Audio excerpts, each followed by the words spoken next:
ኃጢአት ሳይናዘዙት ረጅም ጊዜ ከሰውነቱ ላይ የተኛበት ሰው ተንኮል ብቻ ነው ከአይምሮ የሚገኝ። ተንኮል ብቻ፣ ስድብ ብቻ ነው የሚገኝ። እንዲህ እኮ አይደረስ እኮ ነው። ሰው እኮ ምን ልሳደብ ብሎ እኮ ሲያቅድ የሚያደርሰዋል። አይገርማችሁ? ምን ልሳደብ ብሎ ሲያቅድ የሚያደርሰዋል። እገሌ ይበልጠኛል በሉ እንጂ ትክክል ነኝ አትበሉ። ጭራሽ ይበልጣለሁ እንኳን እኩል ነኝ ይበልጠኛል አለማለት ራሱ ክህደት ነው፣ ነውር ነው። እና መጀመሪያ ስለምትበሉ መከራም ሲመጣ መጀመሪያ የሚደርስባችሁ በዚህ ነው። እና መጀመሪያ አትብሉ። የመጀመሪያውን ለእግዚአብሔር ስጡ። ቅድሚያ ለቤተ ክርስቲያን ስጡ።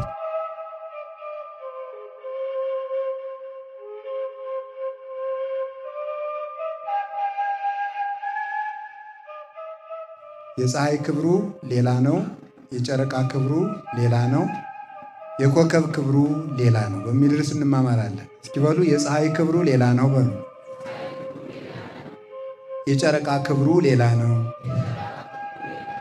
የኮከብ ክብሩ ሌላ ነው በሉ። እንደገና የፀሐይ ክብሩ ሌላ ነው፣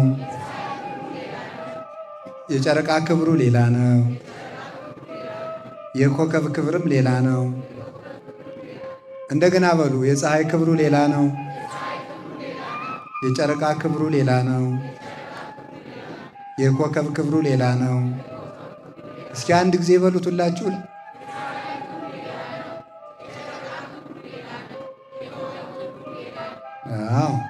የሐዋርያው የቅዱስ ጳውሎስ መልእክት አንደኛ ቆሮንቶስ ምዕራፍ 15 ቁጥር 41 ላይ ያለው ቃል ማለት ነው። ይህንን ቃል የተናገረው ቅዱስ ጳውሎስ ነው።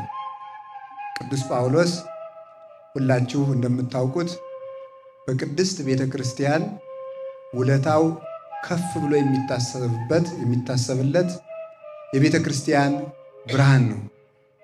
ቅዱስ ሐዋርያ ጳውሎስ ሰናየ መልእክት ብርሃነ ለቤተ ክርስቲያን መልእክትህ ያማረ ንዑድ ክቡር ንጹሕ ልዩ የምትሆን ቅዱስ ጳውሎስ አንተ የቤተ ክርስቲያን ብርሃን ነህ ብላ ቤተ ክርስቲያን ሁልጊዜ ታመሰግነዋለች። እግዚአብሔር ከባሕሪ ጌትነቱ ከሚያስደንቀው ባሕሪው አንዱ የማንንም ውለታ የማይረሳ አመፀኛ አምላክ አለመሆኑ ነው። ዘአኮ ይእምፅ እግዚአብሔር ከመ ይርሣ ተልእኮተክሙ ይላል ቅዱስ ጳውሎስ። እግዚአብሔር አገልግሎታችሁን ይረሳ ዘንድ አመፀኛ አምላክ አይደለም ይላል። ዕብራውያን ምዕራፍ 6 ላይ ሲናገር እግዚአብሔር ለቅዱሳን ያገለገላችሁትን አገልግሎት ይረሳ ዘንድ አመፀኛ አምላክ አይደለም። እግዚአብሔር እስከ ቀዝቃዛ ውሃ ድረስ ወርዶ የማንንም ውለታ አይረሳም። አብርሃም ለእግዚአብሔር ብሎ ቢገዘር ደሙን ቢያፈስ እግዚአብሔር ለአብርሃም ብሎ ደሙን አፍሷል። አብርሃም አንድ ልጁን ለእግዚአብሔር ቢሰጠው እግዚአብሔር አንድ ልጁን ለአብርሃም ሰጥቶታል። እግዚአብሔር ውለታ የሚያስብ አምላክ ነው። ልጆቹንም በአምሳሉ ስለፈጠረን ውለታ እንድናስብ አድርጎ ነው የፈጠረን። ውለታን መርሳት ሰይጣናዊነት ነው። ውለታን የሚረሳተው የዲያብሎስ ወገን ነው። ዲያብሎስ ያን ሁሉ ነገር ተሰጥቶት እንደው እኮ ይገርማል እኮ ያደረገለትን ራሱን እግዚአብሔርን እኔ እኮ እኩል ነኝ እያለ ስለ ራሱ በማሰብ የእግዚአብሔርን ቸርነት በብርሃን ሸልሞ ፈጥሮት ያንን ክዶ ከእግዚአብሔር ጋር እስከመተካከል ድረስ ደርሶ ነበረ። እና ሰዎች ብዙ ጊዜ ውለታ እንዲረሱ የሚያደርጋቸው ለራሳቸው ክብር ከመጨነቃቸው የተነሳ ነው። ክፉ ቅናትና ምቀኝነት እንዲሁም ለራስ ክብር መጨነቅ ውለታ ቢስ ያደርጋል። ለራስ ክብር መጨነቅ ዲያብሎስ ለራሱ ክብር ስለሚጨነቅ የእግዚአብሔርን ውለታ ረስቶ ያከበረውን እግዚአብሔር ናቀ፣ ከፍ ያደረገውን እግዚአብሔር አቃለለ። በዚያ ደግሞ እግዚአብሔር እንዲወድቅበት አደረገው ማለት ነው። እና ቅዱስ ጳውሎስ ለእያንዳንዱ ክርስቲያን ሕማም መከራን የተቀበለ እንዲያውም መከራው ከመጽናቱ የተነሳ እንደ ከውስጥ ከመኳሄላ ኮንክዎሙ ለሃዌ ያለው የቅዱስ ጳውሎስ ትንቢት የተፈጸመበት ለወንድሞቼ እንደ ዓላማ ሆንኩ። ዓላማ የሚባለው ወታደሮች ተክለው ተኩስ የሚለማመዱበት የተተከለች ነገር ናት። ያችን ሊመታ ሁሉም አርበኛ እንደሚመለከታት አሕዛቡም ሕዝቡም እኛን ለሞት ይመለከተናል አለ ቅዱስ ጳውሎስ። ለሞት ይመለከተናል፣ እንደ ጥፍር እድፍ ሆን ይላል። ለእጅ ጣቢ ቦታ አይመርጡለትም፣ በየቦታው ይጥሉታል። ሐዋርያትንም በየቦታው ይጥሏቸው ስለነበረ እንደ ጥፍር እድፍ ሆን ይላል ቅዱስ ጳውሎስ። እንደ ግና ጨዋታ ሆን ይላል። ግናን ይሄኛው ሲመታት ቆይቶ ወይም እና ገና እንለዋለን፣ ያኛው ሌላ በትር ይዞ እንደሚጠብቃት እነ ቅዱስ ጳውሎስን በኢየሩሳሌም ደብድበዋቸው በሮም ያሉት ሌላ ዱላ ይዘው ይጠብቋቸዋል። በሮሚያ ደብድበዋቸው በገላትያ ይጠብቋቸዋል። በዚያ ደብድበዋቸው በፊልጵስዩስ ይጠብቋቸዋል። ይህንን ሁሉ መከራ ተቀብሎ ወንጌልን ያስተማረ ራሱን የካደ ሰውነቱ አልቆ ክርስቶስ በሱ ላይ እስኪያድር ድረስ ያስተማረ የነፍሱ ቅድስና ለስጋው የስጋው ቅድስና ለልብሱ ተርፎ ልብሱ ተቆርጦ ሂዶ ሙት ያነሳ የነበረ ነው ቅዱስ ጳውሎስ። ይሄ ምርጥ ዕቃ አባታችን ቅዱስ ጳውሎስ የቤተ ክርስቲያን ብርሃን 14 መልእክታትን ያስተማረ እስከ 3ኛው ሰማይ ድረስ የተነጠቀ ክርስቶስ ፍጹም ያደረስበት። እንደውም አንድ የቤተ ክርስቲያን አባት ሲናገር ጳውሎስ ማለት እስመ ዘይትናገር ቦቱ ክርስቶስ ይላል። ጳውሎስ ማለት ክርስቶስ የሚናገርበት ሰው ማለት ነው። በትክክል ልሳነ ክርስቶስ ማለት ነው። የክርስቶስ አንደበት ማለት ነው። ዲያብሎስ የሚናገርባቸው ሰዎች አሉ፣ እግዚአብሔር የሚናገርባቸው ሰዎች አሉ። ዲያድርስ የሚባል መናፍቅ አለ። ክፋት ሁሉ ከሱ የሚገኝ ማለት ነው። እሱን ምን ብሎታል ቅዱስ ቄርሎስ? እስመ ጎስአ ቦቱ ዲያብሎስ አቡሁ ይላል። አባቱ ዲያብሎስ እፍ ያለበት ሰው ክርስቶስ እፍ ያለበት ሰው የክርስቶስና የክርስቶስ የሆኑትን ሁሉ ክብር እንደሚናገረው ዲያብሎስ እፍ ያለበት ሰው ደግሞ ክርስቶስንም የክርስቶስንም ወገኖች ሁሉ በማቃለል ዕድሜውን ይጨርሳል። እንደዚህ ነው ማለት ነው። የክደት አረቂ ያሰከረው ሰው ክፉ ነው ይላል ቅዱስ ቄርሎስ። አረቂ ካሰከረው ክደት ያሰከረው ይበልጣል። አረቂ ያሰከረው ሰው በእንቅልፍ ይለቀዋል፣ ግን እንዳትጠጡ በእንቅልፍ ይለቀዋል። ክደት ያሰከረው ሰው ግን ተኝቶም ይክዳል፣ እየበላም ይክዳል፣ እየሰጡትም ይክዳል። ምንም ሊመልሰው አይችልም፣ አይምሮው ታውሯልና። እና ቅዱስ ጳውሎስ ግን እግዚአብሔር የሚናገርበት ልሳኑ ያማረ ምርጥ ዕቃ የሚያሰኘው በዚህ ዓለም ጥሩ ዕቃ ተብለው የተጠሩት 1-3 ሰዎች ናቸው፣ ብዙ የሉም። ምርጥ ዕቃ ተብለው የተጠሩት አንደኛዋ ድንግል ማርያም ናት። እግዚአብሔርን የያዘች ዕቃ፣ ምርጥ ዕቃ፣ ለእግዚአብሔር የበቃች ዕቃ፣ አደራ የምታወጣ ማይምንት ለዘኢያገምርዎ ሰማያት ወምድር ይላታል ቅዱስ ኤፍሬም። ሰማይና ምድር የማይችሉትን አምላክ ለመወሰን የታመነች ሔዋን የበለስ አደራ እንኳን ለመወሰን አልቻላት ብሎ ነበር እናታችን። ድንግል ማርያም ግን አምላክን ባደርነት ተው ለመወሰን የታመነች። ሰው እኮ ለልጅ እናትነት አልታመን ብለዋል። ድንግል ማርያም ለአምላክ እናትነት የታመነች ናት። ለትልቅ አደራ የታመነች የታጨች እሷ ናት። እና ምርጥ ዕቃ ያሰኛታል። ምርጥ ዕቃ ጸዋሪተ እግዚአብሔርን በከንፈር ለመሳም፣ በእጅ ለመታቀፍ፣ በጀርባ ለማዘል፣ በማህፀን ለመወሰን፣ ጡት አጥብቶ ለማሳደግ የታመነች ማለት ነው። እንዲህ ያለች ስለሆነች እሷን የሚመስል ምርጥ ዕቃ በፍጹም የእግዚአብሔር የጸጋው መዝገብ እንደ ድንግል ማርያም የለም፣ የትም አይገኝም። እግዚአብሔር ጸጋን ሁሉ ያኖረባት ቤቱ ማለት ነው። ጸጋን ሁሉ ጸጋ ነቢያትን፣ ጸጋ ሐዋርያትን፣ ጸጋ ሰማዕታትን፣ ጸጋ ደናግል፣ ጸጋ መነኮሳትን፣ ጸጋ መላእክትን ሁሉ ጸጋ ቤተ ክርስቲያን ሁሉ ያለባት ለጸጋ የታመነች መዝገብ እመቤታችን ቅድስት ድንግል ማርያም ናት። እሷ ምርጥ ዕቃ ትባላለች። ከዚያ ቅዱስ ጳውሎስ በአዲስ ኪዳን ምርጥ ዕቃ ይባላል። እግዚአብሔርን ይዞ የሚዞር ማለት ነው። ወዘልፈ ንጸውር ሞቶ ለክርስቶስ በሥጋነ የክርስቶስን መከራ በስጋችን ተሸክመን እንዞራለን እንዳለ መከራውን ይዞ ሲዞር ስሙን ይዞ ይዞራል፣ ክብሩን ይዞ ይዞራል፣ አድሮበት ይኖራል። ስለዚህ ቅዱስ ጳውሎስ በእውነት እግዚአብሔርን ተሸክሞ የሚዞር ሰው ነበር። እግዚአብሔርን ይዞ የሚዞር ሰው፣ ክርስቶስ ለሰጠው ለሐዋርያነት አደራ የታመነ።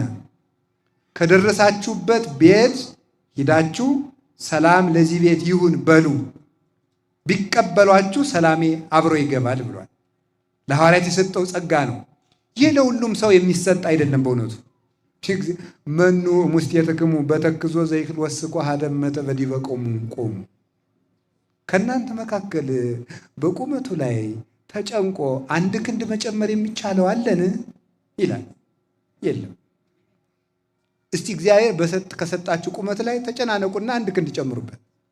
ይቻላል? እስኪ እንደው የኔ ጆሮ ጠበብ ያለች ናት ብላችሁ ትንሽ ሴንቲሜትር ጨምሩበት። ይቻላል? አሁን ግን በሰርጀሪ ሳይቻል አይቀርም። እናንተ እኮ የማታረጉት የለም። የከተማ ሰው አስቸጋሪ እኮ ነው በእውነቱ ማለት ነው። አይቻልም። የሰጠን ዘንድ ነው። ይሄን ምንድነው? አሁን እግዚአብሔር ቁመት ሰጥቷል። ከዚህ በላይ አንድ ክንድ መጨመር አትችልም። ምን ማለት ነው? እስከዚህ ሁን ብሎ ሰጥቷል። ከዚህ በላይ አንተ እኔ እችላለሁ ብለህ ጸጋን መጨመር አትችልም። እስከዚህ ስፋ፣ እስከዚህ ኑር ካለ እስከዚያው ኑር ብለውን አባቶች ጌታችን ኢየሱስ ክርስቶስ የነገረን። ተጨንቆ አንድ ክንድ መጨመር የሚችል እንደውም አባቶቻችን አንድ ክንድ የተባለች ክህነት ናት ይላሉ። ቁመት፣ መደበኛው ቁመት ክርስቲያንነት ነው። የመላው ክርስቲያን ሕይወት ቁመት ተብሏል። ከቁመት በላይ አንድ ክንድ የተባለች ግን ክርስቲያኖችን የምታጸድቅ ከእምነት በላይ የምትሆን እምነትን የምትመራ ክህነት ናት። ከእናንተ በቁመቱ አንድ ክንድ መጨመር የሚችል ማን ነው? ማለት እኔም ለክህነት እበቃለሁ ብሎ ካህን መሆን የሚችል ማን ነው? አይቻልም። ይህን ነው ጌታ ያስተማረ እና ቅዱስ ጳውሎስ ግን ለዚህ ክብር የተመረጠ አባት ነው። የቅዱስ ጳውሎስ በረከቱና ረድኤቱ ይድረሰን። ፍጹም አዛኝ መምህር ነው። ፍጹም ለክርስቶስ የሚቀና መምህር ነው። ፍጹም ለወንጌል ያልሆነው የሌለ መምህር ነው። አሁን እንደው አንዳንድ ጊዜ ቅዱስ ጳውሎስ ቢኖር ኖሮ እንዳንል መጽሐፎቹ አሉ። ይጨንቀናል እኮ የሚመጣው ሁሉ ሲመጣ። አንዳንድ ጊዜ በእውነቱ ማለት እነዚያ በቆሙበት ሁላችን ስናፋችልበት ያስደንቃል። ፍጹም አዝኖ የሚያስተምር ነው እንጂ በሕግ የሚያስተምር ሰው አልነበረም። ቅዱስ ጳውሎስ ራርቶ የሚያስተምር። በእስራኤል በጣም ቅዱስ ጳውሎስ ከሚያስደንቀኝ አንዱ በእስራኤል ባህል ሰው ሲታመም የታመመውን ሰው የጸናበትን እየወሰዱ እቤት ይዘጉታል። አንድ ቤት ይዘጓቸዋል። እዚያ ሲዘጓቸው እነዚያን ለመስበክ ቅዱስ ጳውሎስ እቅድ አወጣ። አሁን መቼስ ሆስፒታል ሄዶ ሰዎችን ንስሐ ግባ ይባል ነገር፣ ኧረ ለራሴ በሽታዬ ንስሐ ነው የሚል ሰውየው ምን ተብሎ ይሰበካል? ክርስቶስን ግን እንዲያውቁ ፈለገና ሂዶ እኔም ታምሜያለሁ ብሎ ተኛ። አሞኛል ብሎ ውጋት ያዘኝ ብሎ ያቃስታል እያለ ማለት ነው። ኋላ ጥቂት ቀን ሰንብቶ እንዲሁ እኮ ይገርም፣ ኧረ ክርስቶስ የሚባል መጥቷል አሉ፣ ድውይ የሚፈውስ በእሱ እንማንና ይፈውሳል። ከፈወሰ እንግዲህ ከአንተ በላይ የጸናበት አለ፣ እስቲ አንተን ይፈውሳል። አምኛለሁ ሲል ወዲያው ያልታመመውን ወገቡን ክርስቶስ ለታምራት ምልክት እንዲሆንለት ቋ አደረገለት። እዚያ በኋላ ወገቡ እየጮኸ ጎባጣ እንደሚቀና ተነሳ። በትክክር እንደታመመ አድርጎለት ለወንጌል ያደረገው ስለሆነ እዚያ በኋላ እኛም በጳውሎስ አምላክ አምነናል ብለው መልሷቸዋል። ስለዚህ ምን አለ? ለታመሙት እንደታመመ ሆንኩላቸው፣ ለታሰሩት እንደታሰሩ ሆንኩላቸው፣ ለወንጌል ሁሉን እሆናለሁ ብሎ የተናገረ ጣዖት በሚመለክበት ሀገር ሂዶ የጣዖት አምላኪዎችን ልብስ ለብሶ አብሮ እየሰገደ አቴና ሂዶ ሲያስተምር የማይታወቀው አምላክ ለፀሐይ አምላክ፣ ለጨረቃ አምላክ፣ ለዝናብ አምላክ፣ ለክረምቱ አምላክ፣ ለበጋው አምላክ ብለው እንደገና ደግሞ ድንገት የማናውቀው አምላክ ብለው የማይታወቅ አምላክ ብለው ታፔላ ጽፈው ሲሰግዱ ያን የማይታወቀውን አምላክ እኮ አወቅኩት ሲሰግድ ቆይቶ ማን ይባላል? ክርስቶስ ብሎ አስተምሮ የመለሰ አባት ነው። የቅዱስ ጳውሎስ አምላክ በወንጌል የሚቀልዱትን ሁሉ ያሳርፍልን። ቅዱስ ጳውሎስ ወንጌልን በሚሰብክ ጊዜ ብዙ ሰው ነበር የሚሰብክ። ታስሮ ሲታሰር ደግሞ ምን ያደርጋሉ? በቅዱስ ጳውሎስ ላይ መከራ ለማጽናት ብለው ወንጌል የሚሰብኩ ሰዎች ነበሩ። እንዲያው እኮ ይገርማል። ምክንያቱም የታሰረ በወንጌል ስለሆነ እሱ ሲሰብክ ደግሞ ምን እንዲባል ነው? ይሄው ዛሬም የእሱ ተከታዮች ነገሩን አላቆሙም ተብሎ እስራት እንዲጨመርበት የማያምኑትን ወንጌል ጳውሎስን ለማሳሰር ይሰብኩ ነበር። ዛሬ እኮ የማያምኑትን ወንጌል እኮ የሚሰብኩ ሰዎች አሉ። የማያምኑትን ወንጌል ማለት ነው። ለሕዝብ ወንጌላዊ ለመምሰል መጽሐፍ ቅዱስን የማያምኑትን የማይመለከታቸውንም የማይመለከቱትን ወንጌል ጥቅሱን ብቻ አንጠልጥለው የሚመጡ ሰዎች አሉ። ምን አለ ቅዱስ ጳውሎስ? ጳውሎስን ይንደደው ብለው የሚሰብኩ ሰዎች አሉ። በመከራዬ ላይ መከራ ሊጨምሩብኝ ወንጌል የሚሰብኩ ሰዎች አሉ። በቅናት ወንጌል የሚሰብኩ ሰዎች አሉ። በዚያም በዚህም ብሎ ክርስቶስ ይሰበካልና ደስ ብሎኛል ይላል። እሱ ግን በመከራዬም ፈጣሪን አመሰግነዋለሁ ይላል። አንዳንዶቹ ደግሞ የፊልጵስዩስ ሰዎች እሱ በሮም ታስሮ ሳለ ሳንቲም አዋጥተው ከታሰረበት ስለጠየቁት እኛም እንደ ቅዱስ ጳውሎስ ሳንቲም እንዲሰጠን ብለው ስብከት የጀመሩ ሰዎች ነበሩ።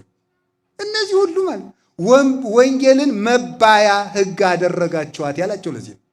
መባያ ሕግ በስብከት ማባበል አልመጣንባችሁም ይላቸዋል ቅዱስ ጳውሎስ። በስብከት ማባበል አልመጣናችሁም። በስብከት ማባበል ማለት ለሕዝብ የማይጨበጥ ተስፋ እየሰጡ ሕዝብን ከተስፋ የሚያወጡ ሰዎች ናቸው። የማይጨበጥ ተስፋ እየሰጡ የማይሆነውን ትሆናለህ፣ የማይደርስበትን ትደርሳለህ እያሉ የማይጨበጥ ተስፋ የሚሰጡ የስብከት አባባዮች ይባላሉ። ወደ ልዩ ወንጌል የሚወስዱት እነዚህ ነበረ ቅዱስ ጳውሎስ ወሙ ለከለባት ያላቸው፣ ውሾችን እወቁባቸው ያላቸው። ውሾችን እወቁባቸው፣ ከሆዳቸው ምስጢር የማያድሩትን መልሰው ወደ ጥፋታቸው የሚመለሱትን እወቁባቸው ብሎ ወሙ ለገበርተ እኪት፣ ክፉ ሰራተኞችን እወቁባቸው ያለን እነዚህ ነበረ። ፊልጵስዩስ ምዕራፍ 3 ላይ ያሉ ማለት ነው። የቅዱስ ጳውሎስ በረከት ይደርብን። አንደኛ ቆሮንቶስ እግዚአብሔር ሰውን ያውቃልና ማንን በማን እንደሚመልሰው ስለሚያውቅ ቆሮንቶስ በጊዜው የነበረች ፈላስፎች ብዙ ጊዜ የኖሩባትና በጊዜው ንግድ የበዛባት የንግድ ከተማ የነበረች ለመንገድ የተመቸች ወዲያ ወዲህ የሚለው ሁሉ የሚገናኝባት ስለሆነ ሕዝቡ በእውቀቱ የሚመካ ሕዝብ ስለነበረ እሱ ደግሞ 46ቱን ብሉይ ኪዳን የተማረ ሰው ቅዱስ ጳውሎስ ጸጋም የብሉይ ኪዳን እውቀትም ከገማልያል ስር የተማረ ስለነበረ ለዚህ የሚበቃ ቅዱስ ጳውሎስ ነው ብሎ ጌታ እሱን ሰዶ አስተምሯቸዋል።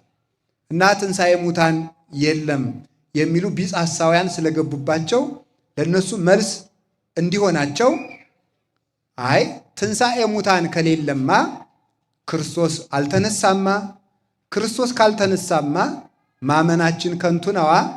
አንተ የቆሮንቶስ ገበሬ ትንሣኤ ሙታን ከሌለ አንተ የምትዘራው ስንዴ ፈርሶ በስብሶ እንደገና 30፣ 60፣ 100 ፍሬ አፍርቶ የሚነሳ ከሆነ በእግዚአብሔር አርአያና አምሳል የተፈጠረ ክቡር የሰው ልጅ እንዴት አይነሳም ትላለህ? በምንነሳም ጊዜ ሁሉም የየራሱን አካል ይዞ ይነሳል። ዘር፣ ስንዴ፣ ጤፍ፣ በቆሎ፣ ማሽላ፣ ኑግ፣ ሌላም ሰሊጥ ተዘርቶ ሁሉም የየራሱን አካል ይዞ ይነሳል። አይቀላቀልም። አንድ ላይ ተዘርቶ ሁሉም የየራሱን አካል ይዞ ይነሳል። በአንድ መሬት ተቀብረን ሁላችንም ሳንቀላቀል በእግዚአብሔር ጥበብ አውሬ ቢበላን ውሃ ቢወስደን በረሃ ላይ አውሬ በልቶን ብንቀር አሞራ ስጋችን ፍቆት አጥንታችን ተከስክሶ በየቦታው ተበትኖ ሌላው ቀርቶ አጥንታችን ተቃጥሎ አመድ ሁነን ብንዘራ እንኳን እግዚአብሔር አካላችን በአካል በአምትንት ባይጽምት በአስራው በጅማት አጽንቶ እንደገና ሰብስቦ ሰው ያደርገናል። መጀመሪያም ከአፈር ነው የፈጠረን፣ ኋላም ደግሞ አፈር የሆነውን ሰው ያደርገናል።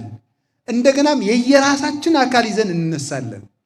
ሰው ሁሉ የየራሱን ስራ ይዞ ይነሳል። የየራሱን ስራ የሰራውን ስራ ተሸክሞት ይነሳል እና ሁላችንም የየራሳችን አካል ይዘን እንነሳለን። በየክብራችንም እንነሳለን። አንድ ቀን እንነሳ እንጂ የምንነሳው ግን በየራሳችን ክብር ነው። አንዱ በሌላው ክብር አይነሳም። የየራሱን ክብር ይዞ ነው የሚነሳው። ክብር አይቀላቀልም። ባለ 30ው የባለ 60 ክብር ይዞ አይነሳም። ባለ 60ው የባለ 100 ክብር ይዞ አይነሳም። ሁሉም በየክብሩ ይነሳል። 1 ዲናር ይሰጠዋል።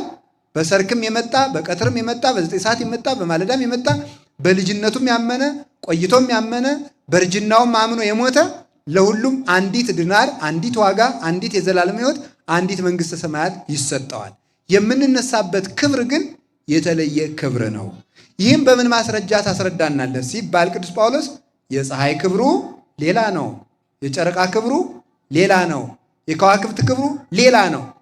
በአንድ ሰማይ በአንድ ረቡዕ ተፈጥረው በአንድ ትእዛዝ ታዘው አንድ ብርሃን ተቀብተው በአንድ ሰማይ አብርተው ሲኖሩ ክብራቸው ግን ልዩ ነው።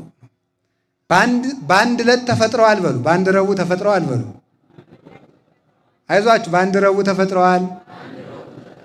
በአንድ ትእዛዝ ተፈጥረዋል። በአንድ ሰማይ ያበራሉ። በክብር ግን ምን ይላሉ? በሉ እንጂ ንገሩኝ። በክብር ምን ይላሉ? አንድ ጊዜ በሉ ጨምሩ። አዎ ያዙ። ይሄን እንዳትረሱ። እንግዲህ ማለት በምን ይኖራሉ? በስንት ሰማይ በስንት ትእዛዝ ተፈጠሩ? በክብር ግን ምን ይላሉ? ይለያያሉ። ይህንን ነው መያዝ። እሺ ይህንን ነው የምናየው። ኋላም እየክብራችን እንድነሳ ክብር ይስጠን መድኃኒዓለም። ይህንን ካልን ምንድን ነው ይህንን ያመጣ ነው? በአጭር ቃል ፀሐይ፣ ጨረቃ፣ ከዋክብት ምንድን ናቸው ነው? ሰማይ ምንድን ነው? ይህን ብቻ ነው የምናየው። ሰማይ እንግዲህ እግዚአብሔር ፀሐይ፣ ጨረቃ፣ ከዋክብትን የፈጠራቸው መቼ ነው ካላችሁኝ፣ ረቡዕ ነው የፈጠራቸው። እግዚአብሔር እሁድ ፍጥረትን ጀምሮ ቅዳሜ ለእሁድ ሌሊት 7 ፍጥረት ፈጥሮ ጨለማንም ጨምሮ መላእክትን ግን ሲነጋ ፈጥሯቸዋል። ከዚያ በኋላ ብርሃንን ፈጥሯል። ከዚህ እስከ ብሩህ ሰማይ የሚባለው ከዚህ በላይ ያሉት 7ቱ ሰማያት ናቸው። ከዚህ እስከ ብሩህ ሰማይ እስካለው ሰማይ ድረስ ውሃ የሞላ ነበረ። ከዚያ በኋላ እግዚአብሔር ለይትጋባ ማይ ውስተ ምዕላዲሁ ብሎ ውሃውን በየቦታው ሰበሰበው። ማክሰኞ የሚሰራው ስራ ስለነበረው ሰኞ አስቀድሞ ውሃውን ሰበሰበ። ውሃውን አንዱን ከዚህ ከምናየው ሰማይ በላይ ሰቀለው። ከዚህ ከምናየው ሰማይ በላይ የሰቀለውን ውሃ ሐኖስ አለው። ሐኖስ ማለት ተሐዋኪ ማለት ነው፣ ወይም ብጽብጽ ማለት ነው፣ የሚታወቅ ማለት ነው፣ የሚገማሸር ተባዕታ ይለዋል። አባቶቻችን በወንድ ይመስሉታል። ወንድ ምንድን ነው? ጀብደኛ አይደለ? አዎ፣ ይሄ መግረሽረሽ፣ መደባደብ፣ መቆጣት፣ ማዘዝ የሚወደው ወንድ ነው እና በዚያ ይመስሉታል። ያ ረግቶ አይቀመጥም። ግን ሰማይ ለብቻው ወደዚያ ወደ አንዱ ሰማይ እንዳይሄድ ምን ያደርገዋል? ልክ ባቢል የሚባል ነፋስ እንደ ብራና ውሃውን ወጥሮ እንዲይዘው አድርጎ አስቀምጦታል እግዚአብሔር። እንግዲህ እንደምታዩት ውሃ በገበታ መቀመጥ የሚችለው ገበታው ምን ሲሆን ይመስላችኋል? ወደ ላይ ሲዞር ነው? ወደ ታች ሲዞር ነው?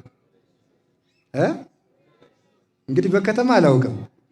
በእኛ በገጠሩ ወደ እናንተ በቧንቧም አይሆንም እኮ ውሃ ሽቅብ ይፈሳል አይፈስም ሲባል በአዲስ አበባ በቧንቧ ይፈሳል አላሉ አንዱ። ለምክር ሲባል ለምክር የተባለውን ውሃ ሽቅብ አይፈስም እንጂ ሲል አይ በአዲስ አበባ በቧንቧ ይፈሳል ብሏል። እና ውሃ ሊይዝ የሚችለው ወደ ፊቱን ወደ ታች ዞሮ ነው፣ ገበታው ወደ ላይ ዞሮ ነው። እግዚአብሔር ግን ጥበበኛ አምላክ መሆኑን ለማስረዳት ሰማይ ፊቱን ወደ ታች ነው ወደ ላይ ነው የዞረው። ወደ ታች ዞሮ ውሃ ይዟል በላዩ ማለት ነው። ይህ ድንቅ ጥበቡ ነው ይላል ቅዱስ ዮሐንስ አፈወርቅ። ድንቅ ጥበቡ ነው። ውሃውን በላይ አድርጎ ተሸካሚ በታች አዞሮታል። እንደዚህ አድርጎ አስቀመጠው። አንድ ውሃ ሐኖስ ነው። አንዱን እጅ ውሃ አረጋና ጠፈር አደረገው። እግዚአብሔር ቻል ካለው የማይችል የለም። አርግቶ እንደ ከድንጋይ ይልቅ አጠንክሮ ይሄ የምናየው ሰማይ ውሃ ነው፣ ከውሃ የፈጠረው ነው። ውሃ ነው ግን ደረቅ ነው። ውሃውን ምን አድርጎታል? ከድንጋይ ከአጥንት አጠንክሮታል። በዚህ ይሄን ለምንድን ነው የፈጠረው? ያኛው ሐኖስ እንዳይንጠበጠብ ነው። ያንን ውሃ ፍጥረት እንኳን ፈሶበት አንድ ጊዜ ቢያየው በድንጋጤ ብቻ ይሞታል፣ በመደንገጥ ብቻ።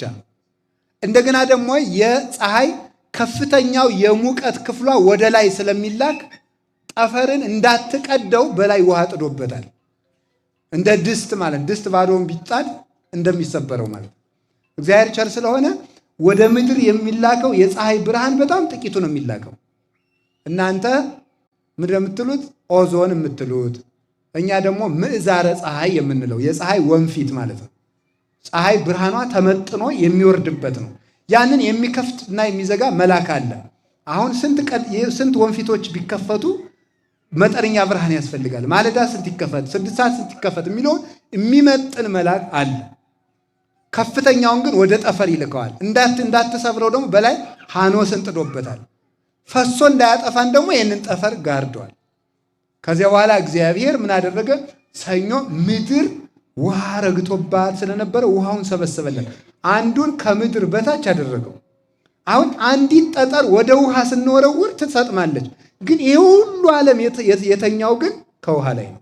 ለምን እንደማንሰጥም እግዚአብሔር ብቻ ነው የሚያውቀው። ዘአጽንዐ ለምድር ዲበ ማይ፣ ምድርን በውሃ ላይ ያጸና ይላል ቅዱስ ዳዊት። ምድርን በውሃ ላይ ያጸና እግዚአብሔር ለማይችል ነገር የሚቻል ነገር እንደሚሰጠው ውሃ ምድርን ከነጓዟ ተሸክሞ በመኖሩ ይታወቃል። እንደ ውሃ ብጽብጽ የሆን እንኳን ብንሆን እግዚአብሔር ካለ የማንችለው ነገር የለም። ይቻላል።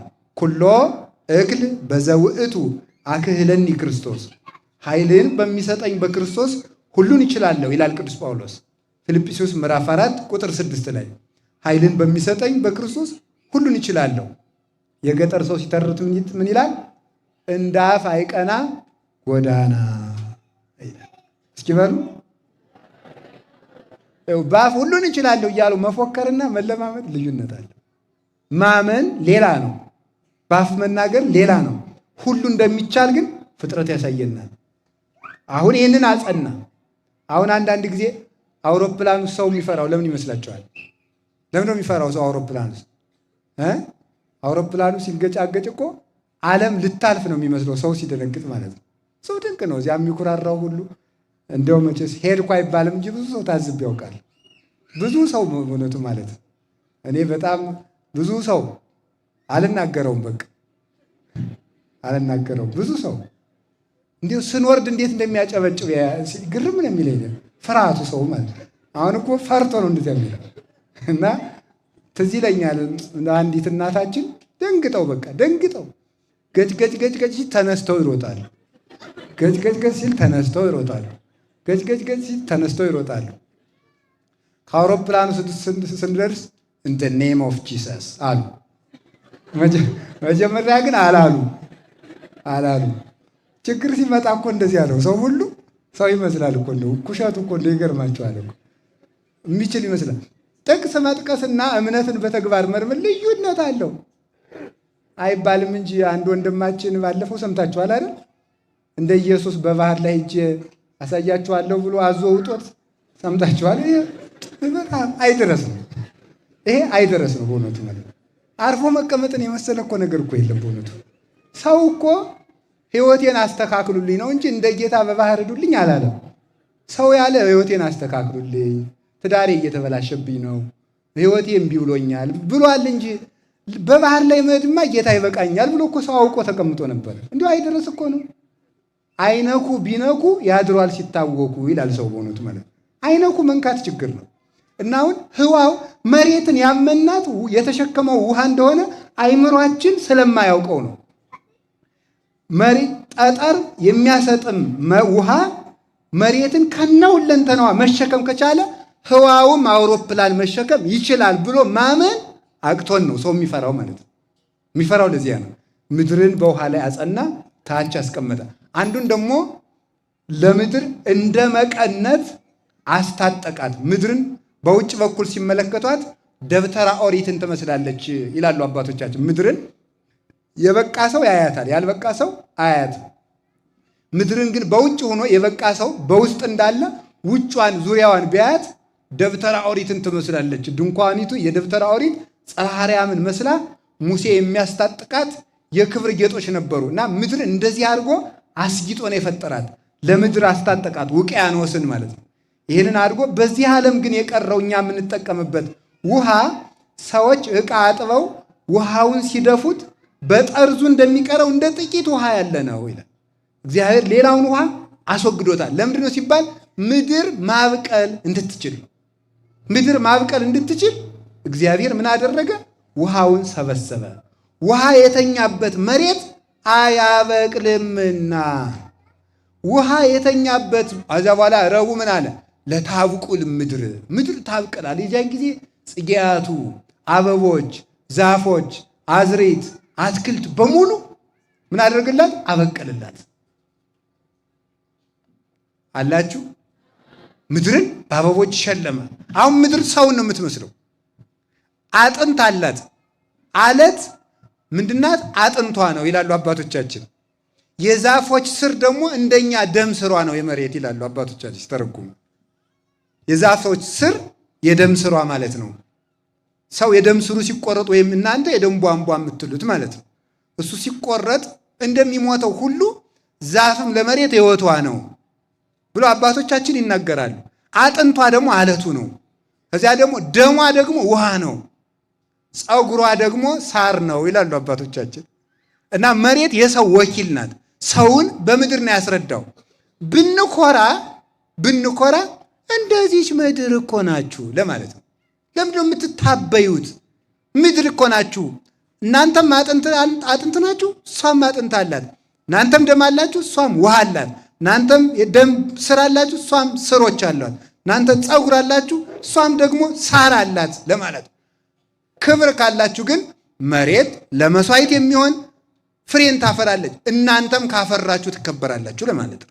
ካፈራችሁ ትከበራላችሁ። ካዲያ ውሃውን መሬት እንድታበቅል ውሃውን አስቀድሞ የሰበሰበላትና ያደረቀላት ኃጢአት የተኛበት ሰውነት የምግባር ፍሬ ሊያፈራ አይችልም። ውሃ የተኛበት ሰውነት ምንድን ነው የሚያበቅለው? ውሃ የተኛበት መሬት የማይረቡ ተሐዋስያንን፣ ትሎችን፣ ምኖችን የሚያበቅለው። ኃጢአት ሳይናዘዙት ረጅም ጊዜ ከሰውነቱ ላይ የተኛበት ሰው ተንኮል ብቻ ነው ከአይምሮ የሚገኝ። ተንኮል ብቻ፣ ስድብ ብቻ ነው የሚገኝ። እንዲህ እኮ አይደረስ እኮ ነው። ሰው እኮ ምን ልሳደብ ብሎ እኮ ሲያቅድም ያደርሰዋል። አይገርማችሁም? ምን ልሳደብ ብሎ ሲያቅድም ያደርሰዋል። ምን ልሳደብ፣ ምን ልናገር፣ እንዲህ እስኪ ሰሞኑን ደግሞ እስቲ እንደው በምን ልበጥብጥ የሚል ሰው ሁሉ እኮ አለ። እንዲያው ግርም እኮ ነው እናንተ፣ ሰላም የሌለው ሰው ማለት። ምክንያቱም ምንድን ነው? ውሃው ለረጅም ጊዜ እሱ ላይ ስለተኛበት ማለት ነው። ውሃው ለረጅም ጊዜ ለዘመናት የኃጢአትና የተንኮል ውሃ የተኛበት ሰው ትሎችን ነው የሚያበቅለው። አዝሪት አበባ አይገኝበትም፣ ፍሬ አይገኝበትም፣ ፍሬ የለውም። ምንጊዜም ዱላ፣ ነገር መዝራት፣ ነገር ስራ፣ ጸብ፣ ክርክር፣ ነቀፋ፣ ሐሜት፣ ተንኮል ነው የሚናገረው ማለት ነው። የክርስቶስ ልጆች በጭምትነታቸው ሲታወቁ፣ የዲያብሎስ ልጆች በብኩንነታቸው ነው የሚታወቁት። ብኩን ናቸው፣ ህድአት የላቸውም። ሁሉን ነው የሚነኩት፣ የማይነኩት የሌላቸው ማለት ነው። ከቃሉ ጋር ናችሁ። እግዚአብሔር ከሁላችን ጋር ይሁን። ይሄንን ነው፣ ይሄን አበቀለ። አሁን ምን ቀረ? ለዚች ዓለም የሚያስፈልጋት ብርሃን። እግዚአብሔር ለአብርሁ ብርሃናት ውስጥ ጠፈረ ሰማይ አለ። መሬትን ከፈጠረ በኋላ ዝሬት አትክልቱን ከተካ በኋላ በሰማይ ላይ ብርሃናት ያብሩ አለ። በሰማይ ላይ ብርሃናት ያብሩ ሲል ፀሐይ፣ ጨረቃ፣ ከዋክብት ተፈጠሩ። ፀሐይ በሙቀትም ትበረታለች፣ በብርሃንም ትበረታለች። ጨረቃ በብርሃን ከፀሐይ ታንሳለች። ኮከብ ከጨረቃ በብርሃን ታንሳለች፣ ያንሳል። አንዱ ኮከብ ደግሞ ከሌላው ኮከብ እምኮከብ ይሄይስ ክብሩ እምክብረ ኮከብ ይሄይስ፣ ከአንድ ኮከብ ክብር የአንዱ ኮከብ ክብር ይበልጣል ይላል ቅዱስ ጳውሎስ። ኮከብ ይበልጣል። ይህንን አባቶቻችን በብዙ ወገን ተርጉሞታል። አንድ ሁለቱን ልናገር። አንደኛው ሰማይ የተባለች ቤተ ክርስቲያን ናት። እስኪ በሉ ሰማይ ማን ናት? ንገሩኝ፣ ማን ናት? በጣም ጥሩ። ለምን ሲባል ሰማይ ለምንድን ነው የተባለችው? ሰማይ ሲባል የእግዚአብሔር መንግስት ስለሆነች ነው። የእግዚአብሔር መንግስት ስለሆነች ነው ቤተ ክርስቲያን ሰማይ። ታስታውሱት እንደሆነ መጽሐፍ ቅዱስ ታነቡ እንደሆነ የኔ መንግስት ከዚህ ዓለም አይደለችም። ይህን ጥቅስ እንግዳችሁ አይደለም፣ መቼም ታውቁታላችሁ። የኔ መንግስት ከዚህ ዓለም አይደለችም። ዮሐንስ ወንጌል ምዕራፍ 18 ላይ ጲላጦስ አንተ የአይሁድ ንጉሥ ነህ አለው። አይ አንተ ትቤ፣ አንተ ነህ እንደዚያ የምትለኝ። ምን ማለቱ ነው ጌታ? አይሁድ ይሁዳ የምትባለው በተለይ ኢየሩሳሌም አካባቢ ሰማርያንም ሳይጨምር ነው። በተለይ በብሉይ ኪዳን አጠራር እና የአንዲት አውራጃ ንጉሥ የምታደርገኝ አንተ ነህ ማለቱ ነው። አንተ ነህ። እንዴት የዚች ብቻ የምመስልህ ለአንተ ነው፣ እኔ አይደለሁም። መንግሥቴስ ኢኮነትም ዝንቱ ዓለም፣ የእኔ መንግሥት ከዚህ ዓለም አይደለችም ማለት የዚህ ዓለም ሰው አይሽራትም፣ የዚህ ዓለም ሰው አይሽራትም። ምስጢሩ ግን ይላሉ መንግሥት የተባለች የእግዚአብሔር መንግሥት የምትባል ቤተ ክርስቲያን ናት። መንግሥቴ ከዚህ ዓለም አይደለችም ያለው ቤተ ክርስቲያኔ ምድራዊት አይደለችም ማለት ነው። ቅድስት እናታችን ኦርቶዶክሳዊት ተዋሕዶ ቤተ ክርስቲያን በዘመናት በሚፈጸሙ ችግሮች ሁሉ መሃል ሳትጠፋ የምትኖርበት ምክንያት የእግዚአብሔር መንግሥት ስለሆነች ነው። እንዲያውም እግዚአብሔር በቤተ ክርስቲያን ላይ ዲያብሎስ የሚያመጣውን ሁሉ የችግር አይነት ዲያብሎስ ያለውን ችግር ሁሉ እስኪጨርስ ድረስ እግዚአብሔር ዝም የሚለው የእግዚአብሔር አሸናፊነትና መንግሥት ከዲያብሎስ ኃይል ሁሉ በላይ ሆኖ ቤተ ክርስቲያን እንደሚጠብቃት ለማስተማር ነው። ለምን አሁን ዲያብሎስ ቤተ ክርስቲያንን ለመፈተን ያልተጠቀመው ውስጥ ያላለቀበት ምን አለ? ፖለቲካን ይጠቀማል፣ ገንዘብን ይጠቀማል፣ ዝሙትን ይጠቀማል፣ ፍልስፍናን ይጠቀማል። ሁሉንም ተጠቅሞ ቤተ ክርስቲያንን ይጎዳታል። የዲያብሎስ እስከ ዛሬ ድረስ ዲያብሎስ አለው ከሚባለው መሳሪያ ወደ ቤተ ክርስቲያን ያልተጠቀመው ምንም የለም። ግን እግዚአብሔር ያን ሁሉ ነገር ሲደረግ ለቤተ ክርስቲያን ዝም የሚለው ቤተ ክርስቲያን ከዲያብሎስ አቅም በላይ ሆና እንደምትኖር ለልጆቹም ለመንገር ተስፋችን እንድናውቅ ለዲያብሎስም ደግሞ አቅሙን እንዲያውቅ ለማድረግ ነው። ስለዚህ ቤተ ክርስቲያን የእግዚአብሔር መንግሥት ትባላለች። የእግዚአብሔር መንግሥት ታዲያ በዚች ሰማይ ላይ ሰማይ የተባለች ሰማያዊት ስለሆነች ነው። ዛሬ ነው ያድርገውና ድሮ ቤተ ክርስቲያን ሩጦ የገባ ሰው አይታሰርም አይደል? ታሰራል አይታሰርም? አቤት አይታሰርም። ዛሬሳ ለምንድን ነው ቤተ ክርስቲያን ሩጦ የገባ ሰው የማይታደር? የእግዚአብሔር መንግሥት ናት። አንድ ኤምባሲ ግን ሩጦ የገባ ሰው አይታሰርም። አይገርማችሁ? እግዚአብሔር ቤተ መንግሥት የገባ ሰው ግን ይታሰራል። ቤተ ክርስቲያን የእግዚአብሔር መንግሥት ስለሆነች ነው። ጌታችን ሉቃስ 17 ቁጥር 21 ላይ ነያ መንግሥተ እግዚአብሔር ማእከሌክሙ፣ የእግዚአብሔር መንግሥት በመካከላችሁ ናት አለ። ያቺ በመካከላችን ያለችው የእግዚአብሔር መንግሥት ቤተ ክርስቲያን ናት። መንግሥተ ሰማያት ሩጣ በዚያ ማዶ እግር ኑሯት ክንፍ ኑሯት በራ አትመጣም፣ የእግዚአብሔር መንግሥት በመካከላችሁ ናት ያለ የት አለች የእግዚአብሔር መንግሥት? አንዲቱ መንግሥቱ ቤተ ክርስቲያን ናት። በዚች ቤተ ክርስቲያን ላይ እንዲያበሩ የተፈቀደላቸው እነማን ናቸው ሲባል ፀሐይ ራሱ ኢየሱስ ክርስቶስ፣ ጨረቃ ቤተ ክርስቲያን ራሷ ደግሞ መልሳ ማለት ነው። ራሷ መልሳ ከዋክብት ሰማይታት ናቸው። አሁን ምሳሌ ሲያዛውሩ ነው። ቤተ ክርስቲያን ሰማይ ስትሆን ፀሐይ ኢየሱስ ክርስቶስ ይሆናል፣ ጨረቃም እመቤታችን ትሆናለች፣ ከዋክብት ሰማይታት ይሆናሉ። በዚች ቤተ ክርስቲያን ውስጥ ሁሉም እንዲያበሩ ተፈቅዶላቸዋል። ሁሉም እንዲያበሩ በሰማይ ላይ ፀሐይም ተፈቅዶለታል፣ ጨረቃም ተፈቅዶላታል፣ ከዋክብትም ተፈቅዶላቸዋል። በቤተ ክርስቲያን ክርስቶስ ያበራል፣ እናቱም ታበራለች፣ ቅዱሳንም ያበራሉ። ልብ ብላችሁ ስሙ። በቤተ ክርስቲያን እግዚአብሔር ያበራል፣ ድንግል ማርያም ታበራለች፣ ቅዱሳን ያበራሉ። ብርሃናችን ግን አንድ ነው። አሁን እግዚአብሔርን ጌታችን መድኃኒታችን ኢየሱስ ክርስቶስን በቤተ ክርስቲያን ውስጥ እናመልከዋለን። መድኃኔ ዓለም ድንግል ማርያምን ሰዓሊ ለነ ቅድስት እንላታለን። ስዕሏን እንስላለን፣ ታምሯን እናነባለን፣ ቅዱሳንን እንሰግድላቸዋል። ከዚያ በኋላ አንዱ መንገደኛ ይመጣና እው ሲቀላቅሉት ይላል። መልስ የፀሐይ ክብሩ ሌላ ነው አትሉም እናንተ? በሉ እንጂ የፀሐይ ክብሩ ሌላ ነው በሉ እንጂ። የጨረቃ ክብሩስ ምንድን ነው? የኮከብ ክብሩስ ሌላ ነው። ክርስቶስም እናቱም ቅዱሳንም በአንዲት ቤተ ክርስቲያን ውስጥ ይኖራሉ፣ ይመሰገናሉ። የክርስቶስ ክብሩ ሌላ ነው በሉ። አሁን የእናቱ ክብር ሌላ ነው በሉ። የቅዱሳን ክብር ደግሞ ምንድን ነው? ሌላ ነው። ይሄን ለይተን ነው የምናምን እኛ ማለት ነው። እኛ ዝም ብለን ከጥጃ የባስን አይደለንም። ፈጣሪያችን በፈጣሪነቱ መድኃኔዓለምን የእምነታችን ራስ ብለን ነው የምናመልከው እሱ። እናቱን ግን የእግዚአብሔር እናት ብለን ሰዓሊተ ምሕረት ብለን የመጨረሻ የምንሰጣት የታመነች የምህረት እናት ነው የምንላት።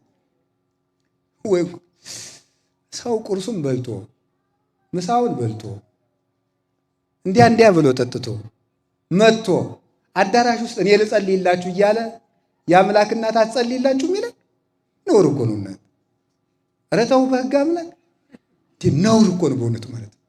በጣም ነውር ነው። ሀፍረተ ቢስ መሆን ማለት ነው። ሀፍረተ ቢስ በእውነት ማለት ነው። ሰው ቢያንስ እኮ ይኸውላችሁ ወይ ማወቅ አለበት፣ ካላወቀ ደግሞ ቢያንስ መጠየቅ አለበት። ካልጠየቀ ቢያንስ እንዴት አያፍርም? ማፈር እኮ ትልቅ ነገር ነው በእውነቱ። ደግሞ በወንጌል አላፍርም ሊለኝ ይሆናል ነገ ደግሞ መጥቶ ወንጌል እንደዚያ ነው እንዴ? ወንጌል ሰው መናቅ እንኳንስ ድንግል ማርያምን ቅዱስ ጳውሎስ የሚናገረው ፊልጵስዩስ ምዕራፍ 1 ላይ ምንድን ነው የሚለው? ማንም ሰው ባልንጀራው ከሱ እንደሚበልጥ ይወቅ ይላል። ማንም ሰው ነው የሚለው። ማንም ሰው ባልንጀራው ከሱ እንዲሻል ይህንን ይቁጠር ነው የሚለው። እኛ እናቱንም እናውቅበታለን ማመስገን፣ እሱንም እናውቃለን፣ እናመልከዋለን። ፈጣሪያችን ነው። እናቱን ደግሞ ምን እንደሆነች እናውቃለን። የአምላክ እናት ናት። ለእሷ ስንሰግድ እናታችን፣ ለእሱ ስንሰግድ አምላካችን፣ ለቅዱሳን ስንሰግድ ረዳቶቻችን ብለን ነው። የፀሐይ ክብሩ ሌላ ነው እስኪ በሉ ምእመናን። እሺ አዎ እሱ ነው። ከቃሉ ጋር ናችሁ። ከዚያ ደግሞ ሰማይ የተባለ ምንድን ነው? ሰማይ የተባለ የእኛ ልብ ነው። እስቲ የእኛ ልብ በሉ። ሰማይ የተባለ የእኛ ልብ ነው። ፀሐይ የተባለ ኢየሱስ ክርስቶስ ነው። ጨረቃ የተባለች ቤተክርስቲያን ናት። ከዋክብት የተባሉ ሰማይታት ናቸው። ሰማይ የተባለ የእኛ ልብ ነው። በሰማይ ላይ ሶስቱ ያብሩ ማለት በክርስቲያኖች ልብ የክርስቶስ ፍቅር፣ የቤተ ክርስቲያን ፍቅርና የቅዱሳን ፍቅር መኖር አለበት ማለት የክርስቶስን ፍቅር መኖር አለበት፣ የቅዱሳን ፍቅርም መኖር አለበት፣ የቤተ ክርስቲያን ፍቅር መኖር አለበት። ይሄን ነው ሰማይ የምንለው። ልብ ይሉታል። ይሄ ነው ልብ የሚባለው። ይሄ ነው ወይ ጉድ! ቅዱስ ጳውሎስ እኮ የተሰሎንቄን ሰዎች ምን እንዳላቸው ብትሰሙ፣ እናንተ የተሰሎንቄ ሰዎች የመመኪያዬ ዘውድ ናችሁ ነው የሚላቸው። እስኪ በሉ በሞቴ የመመኪያዬ ዘውድ በሉ እስኪ። ኧረ ተው ጎበዝ። የተሰሎንቄ ሰዎች ለቅዱስ ጳውሎስ የመመኪያው ዘውድ ከተባሉ አክሊለ ምክህነ ብላት ምንድን ነው ነውሩ? የመመኪያዬ ዘውድ ድንግል ማርያም ብላት ምንድን ነው ነውሩ? መመኪያዬ ጋሻዬም ነሽ ክብሬም ነሽ ብላት ለእኔ ነው የምትበዛብኝ እንጂ ለእሷስ አያንስባትም። የሚበዛብን ለእኛው ነው በእውነቱ። ደግሞ እኮ ትዕቢታችን እኮ አምላክ እናቴ ብሏት እሷ እንኳን ኧረ እኔ እሱ እናቴ ባለበት እናንተ ኃጢአተኞች ልጄ እናቴ እንድትሉኝ አልፈልግም እሷ እንኳን አላለችም። እሷ ያላለችው ደግሞ እኛ ተገልብጠን እኔ ሁልጊዜ የምናገረው አንድ ቃል ላይ ልድገመው ደስ ስለሚለኝ ሲራክ እንዲህ ይላል፣ 3 አይነት ሰዎች ነፍሴን አበሳጯት ይላል። ሴሰኛ ሽማግሌ፣ ትዕቢተኛ ድሃና ንፉግ ባለጸጋ። በጣም ንፉግ ባለጸጋ፣ ሴሰኛ ሽማግሌ። እንደው ወጣቱም አልተፈቀደለትም፣ እንደው ቢያንስ እሱ ስጋዋሽን ነው። አሁን ሽማግሌው ምን ብለህ ነው አርፈም አትቀመጥ። ይሄ እንደግም ትዕቢተኛ ድሃ ደግሞ የለውም፣ ደግሞ ትዕቢቱ ደግሞ እንዳወራ ዶሮ ያለ ማለት ነው። እንዲሁ እኮ የሌለውን ማለት ነው። የሌለህን አታውቀው። ወዴት ነው እንደው ሰው ሄዶ እኔና ድንግል ማርያም እኩል ነን ሊል የሚችለው የለም። ኮከብን ኮከብ ይሄይስ ክብሩ። ኮከብ ከኮከብ ይበልጣል።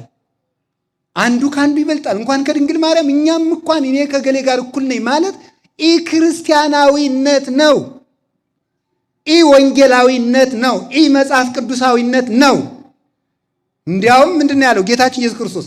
እስመ አብ ያብየኒ፣ አብ ይበልጠኛል ያለውን ቃል ሊቃውንቱ ሲተረጉሙት አብ ይበልጠኛል ያለ አብ ወልድን የሚበልጠው ሆኖ ሳይሆን ለአርአያነት ስለመጣ እናንተም እገሌ ይበልጠኛል በሉ እንጂ ትክክል ነኝ አትበሉ ለማለት ነው ብለው ነው የሚተረጉሙት። እገሌ ይበልጠኛል በሉ እንጂ ትክክል ነኝ አትበሉ። ጭራሽ እበልጣለሁ እንኳን እኩል ነኝ ይበልጠኛል አለ ማለት ራሱ ክህደት ነው፣ ነውር ነው። ማንም አላደረገውም። ይሄን ሐዋርያት አላደረጉትም። ኮከብን ኮከብ ይሄይስ ክብሩ። ሰው ሰማይ እኛ የምናውቀው ሰማይ ፀሐይ ያለው ጨረቃ ያለው ኮከብ ያለው ነው። እኛ የምናውቀው የክርስትና ልብ ክርስቶስ ያለው ማርያምም ያለችው ቅዱሳንም ያሉት ነው። ይሄ ግን ባዶ ቀፎ ነው፣ ጨለማ ነው፣ ብርሃን ያልተሳለበት ሰማይ ማለት ውሃ ብቻ የሆነ ማለት ሐኖስን ብቻ የተሸከመ። እንዲያው ሊቃውንቱ ምንድን ነው የሚሉት? ይሄ ሐኖስ የሚባለው ውሃ የእግዚአብሔር የቁጣው ምሳሌ ነው የሚሉት። የቁጣው ምሳሌ ነው። ይሄ ባዶ ሰማይ የሆነ ሰው ግን የእግዚአብሔር ፍቅር የሌለው፣ የድንግል ማርያም ፍቅር የሌለው፣ የቅዱሳን ፍቅር የሌለው ሰው ግን ባዶ ሰማይ ነው። የሚሸከመውም ሐኖስን ብቻ ነው። ይሄ ሰማይ ፀሐይ፣ ጨረቃ፣ ከዋክብት እስኪፈጠሩበት ድረስ ሐኖስን ብቻ ያንን የሚያስፈራራውን ውሃ ብቻ ተሸክሞ እንደነበረ እግዚአብሔርን የማይወድ እናቱን የማይወድ ቤተክርስቲያንን የማይወድ ቅዱሳንን የማይወድ ሰው የእግዚአብሔርን ቁጣ ብቻ ተሸክሞ የሚኖር ሰው ማለት ነው። ይሄ ለመቅሰፍት የታጨ ራሱን ለመቅሰፍት ያዘጋጀና ያጨ ሰው ማለት ይሄ ነው። እና እግዚአብሔርን በወደድንበት እመቤታችን እንድንወዳት አምላክ ወዶ ወደ እሷ ያደረባት እስመ አፍቀረ ንጉሥ ስነኪ፣ ንጉሥ ውበትሽን ወዶሻልና ወዷልና ተብሎ ለአምላክ ሙሽርነት የታጨች ወመነኑ ምድረ መፍትወ ይላል ቅዱስ ዳዊት። የተወደደችውን ምድር ናቁ ይላቸዋል እስራኤላውያን። የተወደደችውን ምድር ናቁ መዝሙር 105 ላይ ሲናገር የተወደደችውን ምድር ከነዓንን ናቋት። ስለ ናቋትም እግዚአብሔር መንገድ ላይ በነዘርባብ እየቀጨ አስቀራቸው። ከድንግል ማርያም በላይ የተወደደ ምድር የት ይገኛል? ፍሬ ሕይወት ኢየሱስ ክርስቶስን ይዛ የተገኘች ምድር እሷን አየት ይዛቲን ተታስተሪ ከምርውቅ ከመማይቶት ብሬት ከመፀሐይ እንደ ጨረቃ የደመቀች እንደ ፀሐይ የሞቀች ከሩቅ የምትታይ ያቺ ማናት ተብሎ የተነገረላት የግብፅን ውሃ የማትጠጣው ያቺ መልካሚቱ ምድር ዘዳግም 11 ላይ እንደ ምድረ ግብፅ ያለች አይደለችም አለ። የምድር ውሃ አትጠጣም። የግብፅ ምድር ከሰማይ ዝናብ የሚጠጣ ነው እንጂ ከሰማይ ዝናብ አያገኝም። የአባይን ውሃ ብቻ የሚጠጣ። እኔ የምሰጣችሁ ምድር እንደ ግብፅ ምድር አይደለችም፣ ከሰማይ ጠል የምትረካ ናት ብሏል ዘዳግም 11 ላይ ሲናገር። ይህ ማለት ነው የእኔ እናት ድንግል ማርያም የወንድ ዘር የምታውቅ አይደለችም፣ የሰማይ ጠልን የምትረካ ናት ማለት ጠለ ምሕረት ወልደ እግዚአብሔርን ይዛ የምትገኝ ናት እንጂ ለተጠሙት ሰዎች ሁሉ የምሕረት ውሃ ልጇን ይዛ የምትመጣ ናት እንጂ የወንድ ዘር የምታውቅ አይደለችም። ያችሁም የተወደደች ምድር ናት። እንዲያው ምን ይላል ሙሴ ሲናገር? ይቺ የምሰጣችሁ ምድር እግዚአብሔር አምላካችሁ አለ ከመጀመሪያው ዓመት እስከ መጨረሻው ዓመት ድረስ የሚያያት ናት ማለት እግዚአብሔር ዓለም ሳይፈጠርም ዓለምም ሲፈጥርም ዓለምም እስከሚያልፍ ድረስ የሚያያት እናቱ እመቤታችን ናት። የተወደደችው ምድር ዓለምን ሲፈጥር እሷን እያየ ይፈጠራል። ሲወለድም እሷን አይቶ የተወለደባት፣ ሲሰቀልም እሷን አይቶ የተሰቀለባት፣ ሲያርግም እሷን አይቶ ያረገባት፣ እሷ ባለችበት ሀብተ መንፈስ ቅዱስን የላከባት፣ እንደገናም ደግሞ ሲመጣ በእሷ ሥጋ የሚገለጥባት እናቱ እመቤታችን ቅድስት ድንግል ማርያም ወላዲተ አምላክ ይችም ትባላለች። የተወደደችው ምድር የተወደደችውን ምድር ናቁ፣ እነሱም ምድረ በዳ ላይ ቀሩ። የተወደደችውን ምድር እመቤታችን የሚንቁ ሰውም እንዳይወዳት የሚያደርጉ ሰዎች በእግዚአብሔር መንግሥት ጽዋ ተርታ ዕድል ፈንታ ሳይኖራቸው መሬት ላይ ይቀራሉ። ምድር ላይ ከመቅረት እግዚአብሔር ይሰውረን። እና እመቤታችን የተወደደችው ምድር ናት። ስለሷ መናገር ወይ ግሩም! ስለሷ መናገር ስለ እግዚአብሔር መናገር አይሆንልንም እንጂ ደግሞ መናገሩ ራሱ በሆነልን ነበር። ስለ አብርሃም ከተነገረ፣ ስለ ዳዊት ከተነገረ፣ ስለ ሙሴ ከተጻፈ፣ ስለ ዳዊት በተነገረ በሚነገርበት መጽሐፍ ቅዱስ በሚጻፍበት በሚተረክበት ቤተክርስቲያን የዳዊትን አምላክ ስለወለደችው መናገር ነውር ነውን? ስለ ሙሴ በሚነገርባት ቤተክርስቲያን የሙሴን ጌታ የወለደችውን ስለ ድንግል ማርያም መናገር ነውር ነውን? ስለ ነቢያት መናገር ክብር በሆነበት ቤተክርስቲያን የነቢያትን ጌታ ስለወለደች ስለ ድንግል ማርያም መናገር ነውር ነውን? ስለ ሐዋርያት መስበክ የሐዋርያትን ታሪክ መተረክ ክብር በሆነባት ወንጌል የሐዋርያትን ጌታ ስለወለደችው ስለ ድንግል ማርያም መናገር ነውር ነውን? ገንዘብ የማይጠግብ ሰው ገንዘብን እንደ ዝናብ ብታንጠበጥብለት አይጠግብም ይላል ዮሐንስ አፈወርቅ። ክፉ ሰው ስጦታን ሁሉ ቢሰጡት አያመሰግንም። አለማመስገኑ በምን ይታወቃል? አምላክን ወልዳ የሰጠችው ድንግል ማርያምን ባለማመስገኑ። ይህን ውለታን መርሳት ማለት ነው። የፀሐይ ክብሩ ሌላ ነው፣ የጨረቃ ክብሩ ሌላ ነው፣ የኮከብ ክብሩ ሌላ ነው። ሁሉም ግን በእኛ ብርሃን በእኛ ልብ ይኖራሉ። የእግዚአብሔርን ፍቅር፣ የእናቱን ፍቅር፣ የኮከቡም የቅዱሳንም ክብር። ለምንድን ነው ኮከብ የምንላቸው? ኮከብ የምንላቸው ለምን ይመስላችኋል? ጨረቃ የምንላቸው ከዋክብት የምንላቸው ለምንድን ነው? ክርስቶስም ፀሐይ ይባላል፣ እናቱ ድንግል ማርያምም ፀሐይ ትባላለች። አሁን ደግሞ ለይተን ነው እሷ አሁን ፀሐይ፣ ጨረቃ፣ ከዋክብት፣ ድንግል ማርያም ፀሐይ ትባላለች። ዮሐንስ መጥምቅ ጨረቃ ይባላል፣ ቅዱሳን ከዋክብት ይባላል። እንዴት ፀሐይ? ለምን?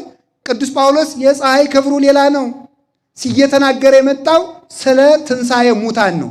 ስለዚህ የፀሐይ ክብሩ፣ የጨረቃ ክብሩ፣ የከዋክብት ክብሩ ሲል እዚህ ላይ ምን የምናገሩ ነው? በሰማይ ላይ ፀሐይ፣ ጨረቃ፣ ከዋክብት ያብሩ ሲል በቤተ ክርስቲያን ውስጥ ክርስቶስም ቅዱሳንም ይኑሩ ማለቱ ነው። እንደገና ደግሞ ምን ማለት ነው? አይ ቅዱስ ጳውሎስ ደግሞ ለትንሣኤ በተናገረበት አንቀጹ ደግሞ ለይቶ ፍጥረት ሁሉ ይነሳል፣ ግን የፀሐይ ክብር ሌላ፣ የጨረቃ ክብር ሌላ፣ የኮከብ ክብር ሌላ ሁሉ እንደሆነ እኛም እንደየክብራችን መነሳቱን እነሳለን፣ ግን ክብራችን ግን ክብራችን ይዘን እነሳለን ብሎ በክብር እንደምንላይ ተናግሯል። ስለዚህ በጨረቃ በፀሐይ የመሰላቸው ባለመቶ ፍሬ፣ እስኪ ባለመቶ ፍሬ በሉ። በጨረቃ የመሰላቸው ባለ 60 ፍሬ፣ እስኪ ባለ 60 ፍሬ በሉ። በኮከብ የመሰላቸው ደግሞ ባለ 30 ፍሬ ናቸው ማለት ነው። የባለ መቶ ጌታ እኮ ነው ያለ። ማን ያለ ጌታ? ምድሩ አበቀለ 30 ያፈራለ፣ 60 ያፈራለ፣ 100 ያፈራለ። ባለመቶውን ባለመቶ ብለህ ትናገርለታለህ እንጂ ባለ 60 ብትል እግዚአብሔር ያከበረውን ማን ይከሰዋል? 100 ያፈራውን 60 ማለት ክደት ነው። 60 ያፈራውን 30 ማለት ክደት ነው። 30 ያፈራውን ባዶ ማለት ክደት ነው። ድንግል ማርያም ከ100 በላይ ያፈራች ናት። በእውነት ማለት ከ100 በላይ ያፈራች። ባለመቶውን እንዴት ክብር ትቀንሳለህ? እግዚአብሔር 100 የሚያፈራለ 60 የሚያፈራለ 30 የሚያፈራለ እያለ አንተ የለም 60 ነው ባለመቶውን ከባለ 30ው ጋር እኩል ነው እንዴት ትላለህ? አንተ 30ውን እንኳን አልጀመርከውም። ሳትጀምር ባለመቶውን ከኔ ከባለ 30ው ጋር እኩል ነው ማለት ትዕቢት ነው፣ ዲያብሎሳዊነት ነው። ባለመቶ ባለ 60 ባለ 30 አለ ብሎ ለይቶ ባለቤቱ ተነግሮናል። ስለዚህ ቅዱስ ጳውሎስ ባለመቶውን ፀሐይ አለው፣ ባለ 60ውን ጨረቃ አለው፣ ባለ 30ውን ደግሞ ኮከብ አለው። ድንግል ማርያም ከባለ መቶ በላይ ናት። ባለ 60 ያፈሩ አሉ፣ ሰማዕታት ናቸው። ከዛስ ደግሞ ባለ 30 ያፈሩ አሉ፣ መነኮሳት ናቸው። በምዕመናን ብቻ ሲወርድ ደግሞ ባለ 100 ያፈሩ አሉ፣ ሰማዕታት ናቸው። መከራውን እንደ ምግብ እየተሻሙ የሚበሉት የሚቀበሉት፣ መከራ አያምልጠኝ የሚሉት ለክርስቶስ ብለው ሰማዕታት። ባለ 60 የተባሉት ደግሞ መነኮሳት ናቸው። የመነኮሳትን መከራ የሚያውቀው መነኩሴ ብቻ ነው። መቼም እናንተ መቼም አታውቁትም አይደል? መነኩሴ መሳደብ ብቻ ነው የምታውቁት። መነኩሴ አትሳደቡ፣ እውነቴን ነው፣ ነውር ነው። እንዲሁ ዝም ብሎ የማይሆንለትን ሰው ከበሮ አሉ በሰው እጅ ሲያዩት ሲይዟት እሳ አንዳንድ ቀን እንደው በጽጌ መጋረጃው ተገልጦ ሊቃውንት ሲያሸበሽቡ መርጌታ የሆናቸው አይመስላችሁ? ይመስላችኋል አይደል? እንደዚህ ይመስላል ማለት ነው። እና የመነኩሴ ክብር ዝም ብሎ ቀሚሱን አድርጎ ቆቡን አድርጎ እንደው በዚህ በአዲስ አበባ ጀርቀቅ ሲል እንዲሁ ዝም ብሎ በዓለሙ የሚኖር ይመስላችኋል? መከራውን ነው የሚያሳየው፣ መከራውን ማለት ነው።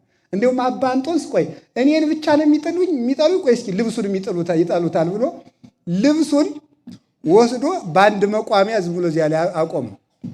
አጋንንት መነኩሴ መስሏቸው ልብሱ ጋር ትግል ጀመሩ። የሚገርም አይፈልጉትም። እና መቼም የዚህ ዘመን መነኮሳት እንደ መስቀያ ነን በእውነቱ ማለት ነው። በትክክል ላንኖረው እንችላለን። ልብሱም ግን መከራ ያስቀብላል።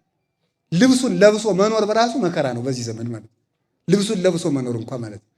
እና እነዚህ ግን ትልልቆቹ ናቸው። ባለ 60 የተባሉት እና አቡነ ተክለ ሃይማኖት እና አቡነ ገብረ መንፈስ ቅዱስ ናቸው። ባለ 30 የተባሉት ደግሞ ምዕመናን ናቸው። ምዕመናን በአጠቃላይ አምነው የሚኖሩት ሁሉም ግን አንድ ትንሣኤ ይነሳሉ፣ አንድ ዲናር ይወስዳሉ፣ አንድ መንግሥተ ሰማያት ይቀበላሉ። በማን? በእግዚአብሔር ቸርነት። የእግዚአብሔር ቸርነት ሁሉንም መንግሥተ ሰማያት ያስገባል ተብሏል እንጂ ባለ 60ውን ባለ 100 ያስብላል አልተባለም። ባለ 100ውንም ወደ 30 ዝቅ አያደርግም። ይሄን ነው የፀሐይ ክብሩ፣ የጨረቃ ክብሩ፣ የከዋክብት ክብሩ ሌላ ነው ተብሎ የተናገረ። ከቃሉ ጋር ናችሁ? እግዚአብሔር ከሁላችን ጋር ይሁን። ለምንድን ነው ፀሐይ፣ ጨረቃ፣ ከዋክብት የምንላቸው ስንበሉ ቅዱሳን ለምንድን ነው በብርሃን የምንመስላቸው ሲባል አንደኛ ፀሐይ፣ ጨረቃ፣ ከዋክብት የተፈጠሩ እሁድ ጨለማ ከተፈጠረ በኋላ ነው። ቅዱሳንም ብርሃናቸውን የሚያገኙት ከመከራ በኋላ ነው። ሳይዘሩ በቀል ይሆናል አይደል? አይደረስ እኮ ነው። ተኝቶ ዝም ብሎ ኢየሱስ ተገለጠልኝ ይላል። ተኝቶ ግን አድርጎ ተኝቶ ነው። ይሄ ነው ጨለማ ሳይፈጠር የተፈጠረ ፀሐይ ማለት ነው። ይሄ ማለት ነው ጨለማ ገና ከእሁድ በፊት የተፈጠረ ማለት ይሄ ሳይዘሩት የበቀለ ማለት ይሄ ነው። ይሄ እግዚአብሔር እኮ ሁሉንም ተመልከቱ። ጥቀ አብይ ግብርከ እግዚኦ ሁሉ በጥበብ ገበርከ ይላል ቅዱስ ዳዊት። አቤቱ ስራ ሁሉ ድንቅ ነው፣ ሁሉንም በጥበብ አደረግከው ይላል። ሁሉንም በጥበብ ለምንድን ነው እግዚአብሔር መጀመሪያ ጨለማን የፈጠረ? ከክብር በፊት መከራ ይቀድማል ማለት ነው። እስኪ በሉ ከክብር በፊት ምን ይቀድማል? መከራ ይቀድማል። ጌታችን ኢየሱስ ክርስቶስ ደብረ ታቦር ላይ ብርሃነ መለኮቱን ከገለጠ በኋላ ከተራራው ሲወርዱ ለደቀ መዛሙርቱ ምንድን ነው ያላቸው? ይሄንን ለማንም እንዳትናገሩ። ሊቃውንቱ ይሄን ምን ብለው ይተረጉሙታል? መከራን ወደ ኋላ አስቀምጦ ክብርን ማስነገር ትክክል አይደለምና ይላሉ።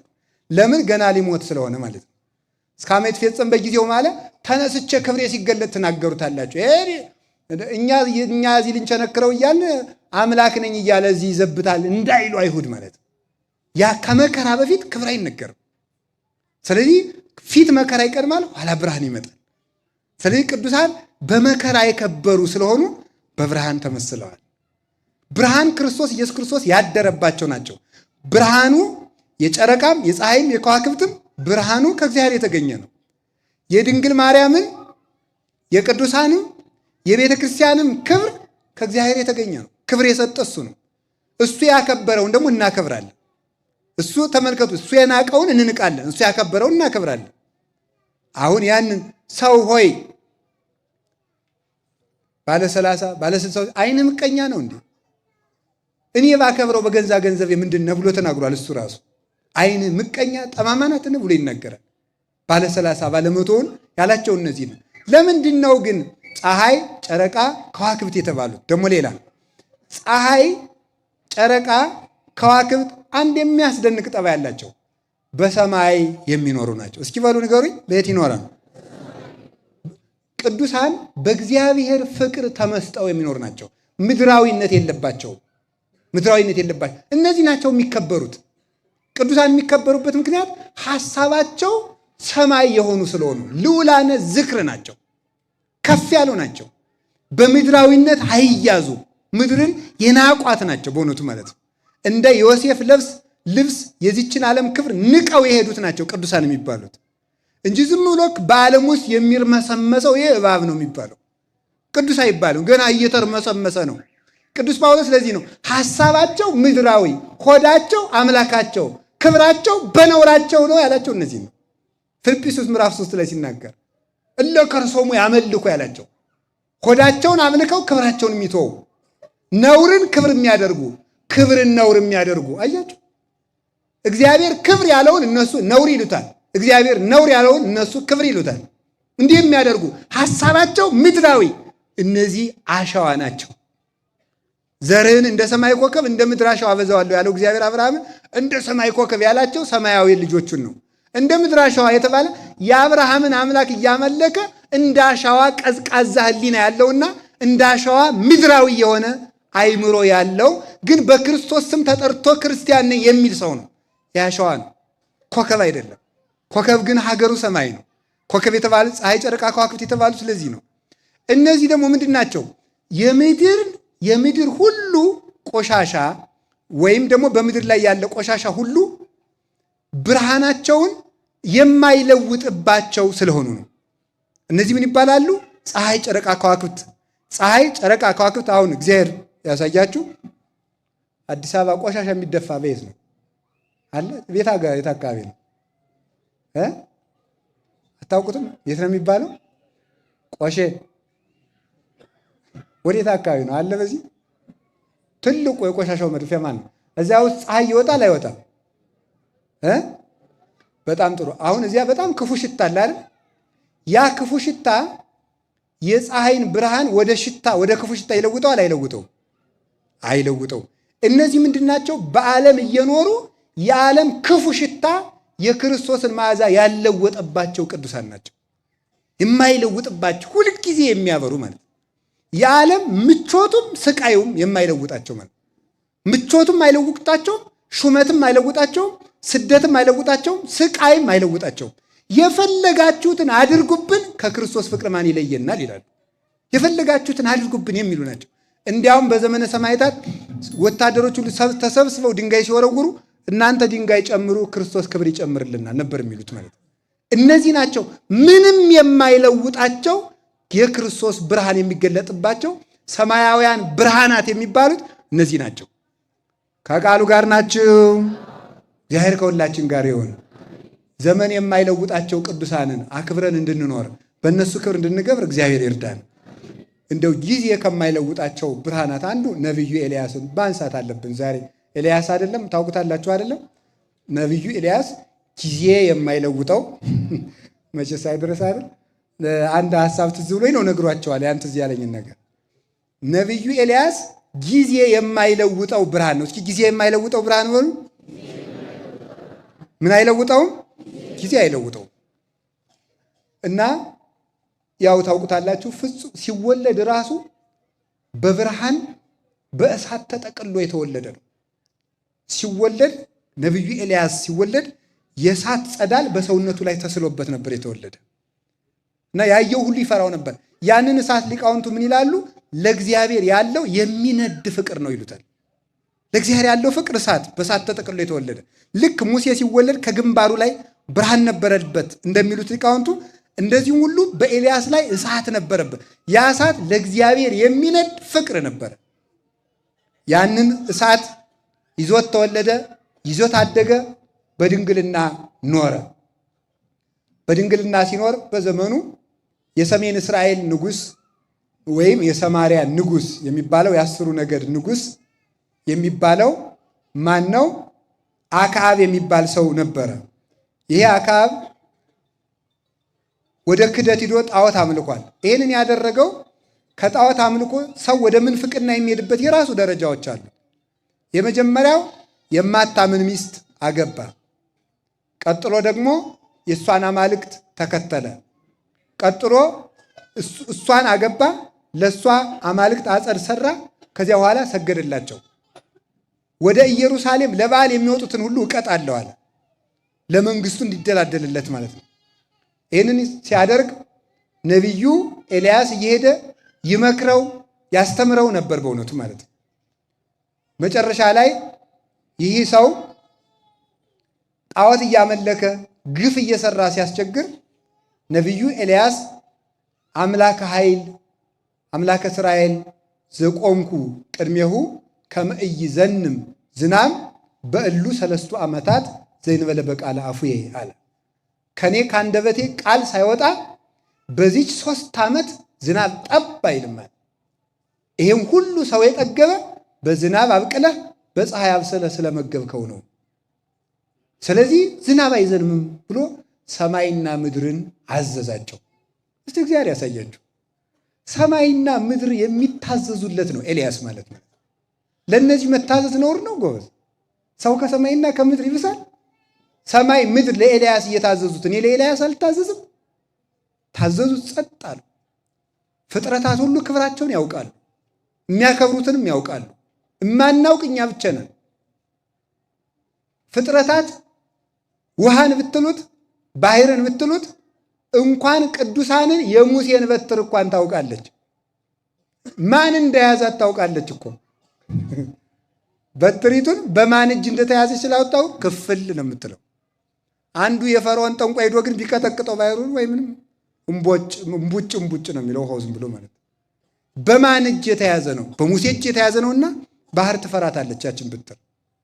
ከዚያ በኋላ ኤልያስንም አወቁት የእግዚአብሔር ክብር ያደረበት ሰው እንደሆነ፣ ጸጥ አለ። እግዚአብሔር ለኤልያስ ሂድ በቁራ ምግብን ያመጣልህ አለው። ቁራ ምግብን ስለሚያመጣልህ ሂድና በኮራት አካባቢ በፈፋው ስር በዛፉ ስር ተቀመጣል። ቁራ ለኤልያስ ስንቅ እያመላለሰ መገበው ይመግበው ነበር። እግዚአብሔርም ውሃ ፍልቆለት እዚያ ይጠጣል። ለኤልያስ 3 ዓመት ሲቃረብ ድረስ ቁራዎች ምግብ መገቡት። ትዝ ይላችኋል። ቁራ በኖህ ዘመን ውሃ መጉደሉን አይተናል ቢባል እዚያ የወዳደቀውን እየበላ በዚያው ነበር የቀረ። አሁን ግን ስሙን አደሰ። እንዴ እኛ ስም የሚለወጥ መቼ ነው እናንተ?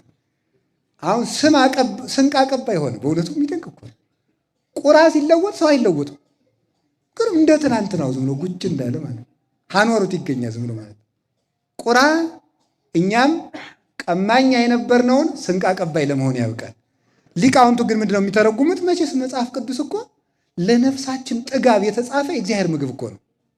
እና ቁራ ኤልያስ የእግዚአብሔር ምሳሌ ሲሆን በቁራፍ መመገቡ በቁራፍ የመጣውን ኤልያስ ሳይጸየፍ መመገቡ እግዚአብሔር የኃጢአተኞችን ጸሎትና መስዋዕት ሳይንቅ የመቀበሉ ምሳሌ ነው።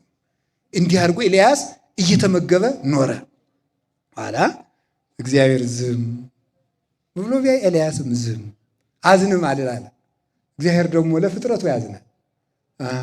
ይችን ምግብ ካላስቀረዋት ኤልያስ አዝንም አይልም ብሎ ምግቧን አስቀረ እግዚአብሔር። ኤልያስ ቋንም ይፌይቶ ለቋ በቁራም የቁራ ወንበዴ ያለበት እንዴ ያለ ዘወር እያለ የለም። ዋይቱን ምዶ ቢያዝ የለም። 3 ጊዜ እየተመላለስ ቢያይ የለም። ቢያይ ኤልያስ ዝም ቁጭ። ምግብ አምጣይን እግዚአብሔር የማይለወጥ ብርሃን ማለት እኮ ይሄ ነው። እንዴት ምግቤን ታስቀርብኛል አትሉ እናንተ ብትሆኑ? አንተን ብዬ ወጥቼ እንዴት ምግብ ወዴት አጣ? በጸሎቴ ነው ይህን ዝናብ የዘግ እሺ ሰማይ የለጎመ ጸሎት እንዴት ምሳ ያሳጣኛል ብሎ አለማጉረምረሙ ይደንቅ። ቁጭ ረሃቡን ታግሱ። በረሃብ ሊሞት አይደል? ትዕግስቱም ድንቅ ነው ብሎ እግዚአብሔር መጣ። ኤልያስ ሁር ውስጥ ሀገረ ሰራፕታ ወበህየ ተሴሰየከ ሀቲ መበለት፣ ወደ ሰራፕታ ሂድ፣ በዚያች አንዲት ድሃ ሴት አዘጋጅቼልሃለሁ፣ እሷ ትመግብሃለች አለ። ሲሄድ ወረከባ እንዘ ተአጥብ ዕፀው ይላል። ጭራሮ ስትለቅም አገኛት። አንቺ ሴት እንደምን ዋልሽ? እባክሽ ውሃ ስጭኝ አላት። በኤልያስ ጊዜ ውሃ አለችው። እሱ ነውና ማለት ነው። ማን መስሎሻል አላለም። እባክሽን ውሃ አላት። እሺ አለችው። በዚያውም ውሃ የምጠጣበት ቁራሽ እንጀራ አምጪልኝ አለ። አይ እኔ ያለችኝ እፍኝ ሙሉ ዱቄት ናት፣ በማሰሮዬም ትንሽ ዘይት አለች። ያችንም እኔም ልጄም አንተም በልተናት እንሞታለን። ከዚህ በቀር ሌላ እንደሌለኝ እግዚአብሔር ያውቃል አለችው። ደግ ሴት ነበረች በእውነቱ ማለት ነው። እና እግዚአብሔር ያውቃል። እንግዲያስ ሂጂና ቶሎ ጋግሪው፣ ስትጋግሪ ግን ረሃብ ጸንቶብኛልና መጀመሪያ ለኔ አምጪልኝ፣ ለአንቺና ለልጆችሽ ኋላ ትጋግሪያለሽ አላት። አሁን ሊቃውንቱ ምን ይላሉ? ኤልያስን ያህል ጀግና ቁራ ቢቀር ውሃ ቢደርቅ ዝም ያለ ጀግና ርቦት ለምግብ ሳስቶ ሳይሆን መጀመሪያ ከምትበሉት ሁሉ ለቤተ ክርስቲያን ስጡ ሲል ነው ይላሉ ሊቃውንቱ ማለት ነው እንጂ ኤልያስ ለምግብ ተጨንቆለት አይደለም። በእውነቱ አለመጨነቁ ነው። አላሳያችኋለሁ። መልአክ እየገለገለው ሁሉ አልበላም ብሎ እየተኛ ማለት ነው። ቢደረግ ይሰራ እምቢ ብሎ ነበረ። ስለዚህ ነቢዩ ኤልያስ መጀመሪያ ለቤተ ክርስቲያን፣ መጀመሪያ ለምን በሉ ንገሩ እንጂ እናንተ ግን መጀመሪያ ማንም ይበላል? እና መጀመሪያ ስለምትበሉ መከራም ሲመጣ መጀመሪያ የሚደርስባችሁ በዚህ ነው። እና መጀመሪያ አትብሉ፣ የመጀመሪያውን ለእግዚአብሔር ስጡ፣ ቅድሚያ ለቤተ ክርስቲያን ስጡ ለማለት ነው። ያንን አደረገ። ዛሬ ገባ። ያላትን ስላቀበለች ስለሰጠችው ቤት ሁሉ በረከተላት። አሁን ትንሽ ነገር ኑሯችሁ ያችኑ እግዚአብሔር አምጧት ቢል ምን ትላላችሁ? አሁን ኑሮ ተወዷል አሉ። ዘይትም ተወዷል፣ በርበሬም ተወዷል። ምን ያልተወደደ ነገር አለ ማለት ነው? እኔ የገረመኝ እኔ አላውቅም ነበርና ሻይ 10 ብር ገብቷል ተብሎ ሰምቼ በጣም ግርም ምን ያለኝ ገዳሙ ስለሚያበላኝ ነው እንጂ ስለማልበላ አይደለም አላውቀው። ግን ሐሳብ የለኝም ለካ ብዬ በጣም ገረመኝ። ሻይ 10 ብር እኔ ድሮ 30 ሳንቲም ሳለ ነው የማውቀው። ያም ተወዶ በ10 ሳንቲም 10 ዳቦ የሚሸጥበት ጊዜ ምን ያውቃለሁ በእውነቱ ማለት ነው። እንዴት እንደዚህ ይሆናል? በጣም ይገርማል። ግን አሁን እንደዚህ በዚህ ዘመን 2000 ብር ደመወዝ ኑሯችሁ አስራት አውጡ ብትባሉ ምን ትላላችሁ? ኑሮ ባይወደድ እሺ፣ ግን በዚህ ሰዓት እንዴት ላወጣ እችላለሁ ነው የምትሉት። ግን ያለን መስጠት የሌለን ያሰጣል። ያለን ሲሰጡት እግዚአብሔር ደግሞ የሌለ አምጥቶ ይሰጣል። ይህ ነው መስጠት ማለት። ይቺ ሰው ያላትን ሰጠችው፣ ያላትን ሰጠችው። ኤልያስ ደግሞ የሌላትን ጨመረላት። እግዚአብሔር ይበርክት ብሎታል፣ ይበርክትልሻል። ቅዱሳን ኤልያስ ሲገባ ዝናቡ እስከሚዘንብበት ጊዜ ድረስ ዱቄቱ ሳይጎድል ዘይቱም ሳይጎድል ኖረ። ማን? የእግዚአብሔር ሰው ኤልያስ በቤቷ ስለገባ። የእግዚአብሔር ቅዱሳን በቤታችን ሲገቡ በረከታችን ሁሉ የሞላ ይሆናል። አጋንንት ከመቤታችን ጀምሮ ቅዱሳንን ከቤታችን እንዲወጡ የሚለፍብን በረከት የለሾች ለማድረግ ነው። በረከት የሌለን ሰዎች እንድንሆን ነው። ኤልያስ ሲገባ በረከት ሞላላት። ይች ሰው ይበርክትልሻል። ኋላ ደግሞ እዚያም ሄዶ ነቢይ ኤልያስ ዝም አለው። እግዚአብሔር ደግሞ ለፍጥረቱ አሰበ። ይጠይቀኝ እንጂ ብሎ ማለት ኤልያስ እንዲሁ እግዚአብሔር እኮ ቅዱሳን እንዴት እንደሚያከብረ እግዚአብሔር ሰው ነው ትዕቢተኛ እንጂ እግዚአብሔር ደግ ነው። እኔ የፈጠርኩት ሰማይ ነው፣ እሱ ቢገዝ ታዲያ እኔ እንግዲህ ላዝንም እንጂ አላለም። እሱ ለእኔ ብሎ ይሄን ያህል መከራ እየተቀበለ እኔም ከሱ ቃል ሳላገኝ አላዘንም ብሎ እግዚአብሔር አላዘን ብሎ እግዚአብሔር የኤልያስን ቃል አክብሮ ኖረ። እግዚአብሔር ያከበረውን ቃል ሰው አያከብርም፣ አከበረው። ኋላ ልጇን አስታቅፈው ውሃ ሄደች። እንደታቀፈችው ሞተ ያጻል። አንደኛ ነብይ እግዚአብሔር ነኝ እያለ የሰው ልጅ ታቅፎ ሲሞት ጸሎቱ ምንም የማይጠቅም ሊሆን፣ ሁለተኛ ደግሞ ልጁ እሷ ሳትኖር የሞተ ነውና ገሎብኝ ነው ብትልስ። ኤልያስ በዚህ ጭንቀት ውስጥ ሆነ። እንግዲህ ያነፍሰ ገዳይ መጣ እባላለሁ እንጂ ማን ነብይ እግዚአብሔር ይለኛል ብሎ ነብዩ ኤልያስ ታቅፎ ከሰገነት ላይ አውጥቶ 7 ጊዜ እየወደቀ እየተነሳ እየወደቀ እየተነሳ እየወደቀ እየተነሳ ጸለየለት። ሕፃኑ ተንቀሳቀሰ። በጸሎቱ ሲንቀሳቀስ ያ የሞተው ሕፃን ተነሳ። ኤልያስ የወደቀው የተነሳው አበው በትውፊት እንደሚተረጉም 7 ጊዜ ነው። ይሄ ሙታን ወደ ቤተ ክርስቲያን ሲሄዱ በ7 ምዕራፍ የሚደረግ ለሙታን የሚደረገው ፍትሐት ነው። ሕይወት ያገኙበታል ማለት ነው። ሕይወት ያገኙበታል። ሰውየው ቢሞት ቤተ ክርስቲያን አትሞትምና እግዚአብሔር ደግሞ የሕያዋን አምላክ ስለሆነ በክርስቶስ አምኖ የሞተ ሰው ሙት አይደለም። ሙታን አንዳች አያውቁም ተብሎ የተጻፈ በምግባር የሞቱ በሃይማኖት የተቀበሩ የአጋንንት ልጆች ናቸው። የክርስቶስ ሰዎች ግን ሙታን አይደሉም። አስነሳው። ያ ያስነሳው ዮናስ ነው። የኤልያስ ጸሎት ሙት ይቀሰቅሳል። የቅዱሳን ጸሎታቸው ለሙታንም እንኳ ቢሆን ሕይወት ያሰጣል፣ ግዳጅን ይፈጽማል። ልጇ ተነሳላት። ከተነሳላት በኋላ ምን አደረገ? ነቢዩ ኤልያስ እግዚአብሔር ሂድና ለአክዓብ ተገለጥለት፣ ዝናብ ላዘንብ ነኝ አለው። ሄደ። ንጉሡ ውሃ ፍለጋ ኤልያስን ቢሰማ አቤተ መንግሥቱ ተከብሮ ይኖር ነበረ። ኤልያስን ሲያሰድደው እሱ ከመንበሩ ወርዶ ውሃ ፍለጋ ተሰደደ። ቅዱሳንን ማሰደድ ከመኖሪያ ያሰድዳል፣ መከራ ያመጣል፣ ሀገር አስወጥቶ ያሰዳል። እንዲያውም በቅድስት በእናታችን የቅዱሳን ሀገር በሆነችው በኢትዮጵያ መከራ እየጸና ያለ ቅዱሳን ከኢትዮጵያ እየተገፉ ስለሆነ ነው። ስለተገፉ መከራ እየመጣ ቅዱሳን እየተገፉ ስለሆነ ቅዱሱን ስለገፋ ውሃ ፍለጋ ከመንበር ወረደ። ከዚያ በኋላ ምን ሆነ? አገኘው። አንተኑ ኤልያስ ዘትገፈትኦሙ ለእስራኤል አለው። እስራኤልን የረጅም አጭር የወፍራም ቀጭን የወፍራም ቀጭን የቀይ ጥቁር የምታደርጋቸው እስራኤልን የምትገለባብጣቸው ኤልያስ አንተ ነህ አለው። ያላዋቂ የባለጌ አነጋገር አኮ አነ ዘገፈትኦሙ ለእስራኤል አላ አንተ ወቤተ አቡከ። እስራኤልን የምገለባብጣቸው እኔ አይደለሁም አንተና የአባት ቤት ጣዖት እያመለካችሁ ነው እንጂ አለ። እስከ ማይዜኑ ታነክሱ በክልዮን የጋያቲክሙ ለመቤል አምላክ ኪያሁ አምልኩ ወኪያሁ ትልው ወለመ እግዚአብሔር አምላክ ኪያሁ ትልው ወኪያሁ አምልኩ።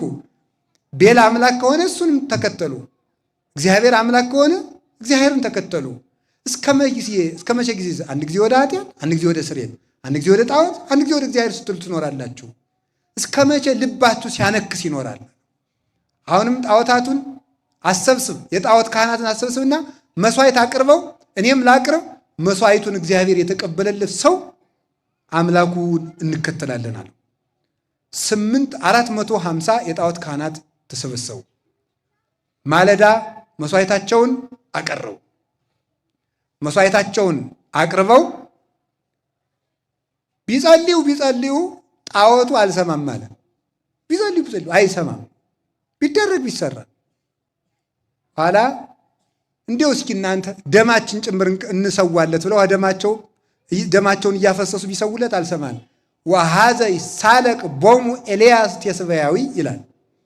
ኤልያስ ይሳለቅባቸው ጀመር። የእናንተ አምላክ ወሬ ይወዳል፣ መንደርዶ ይሆናል፣ ሂዳችሁ ጥሩት።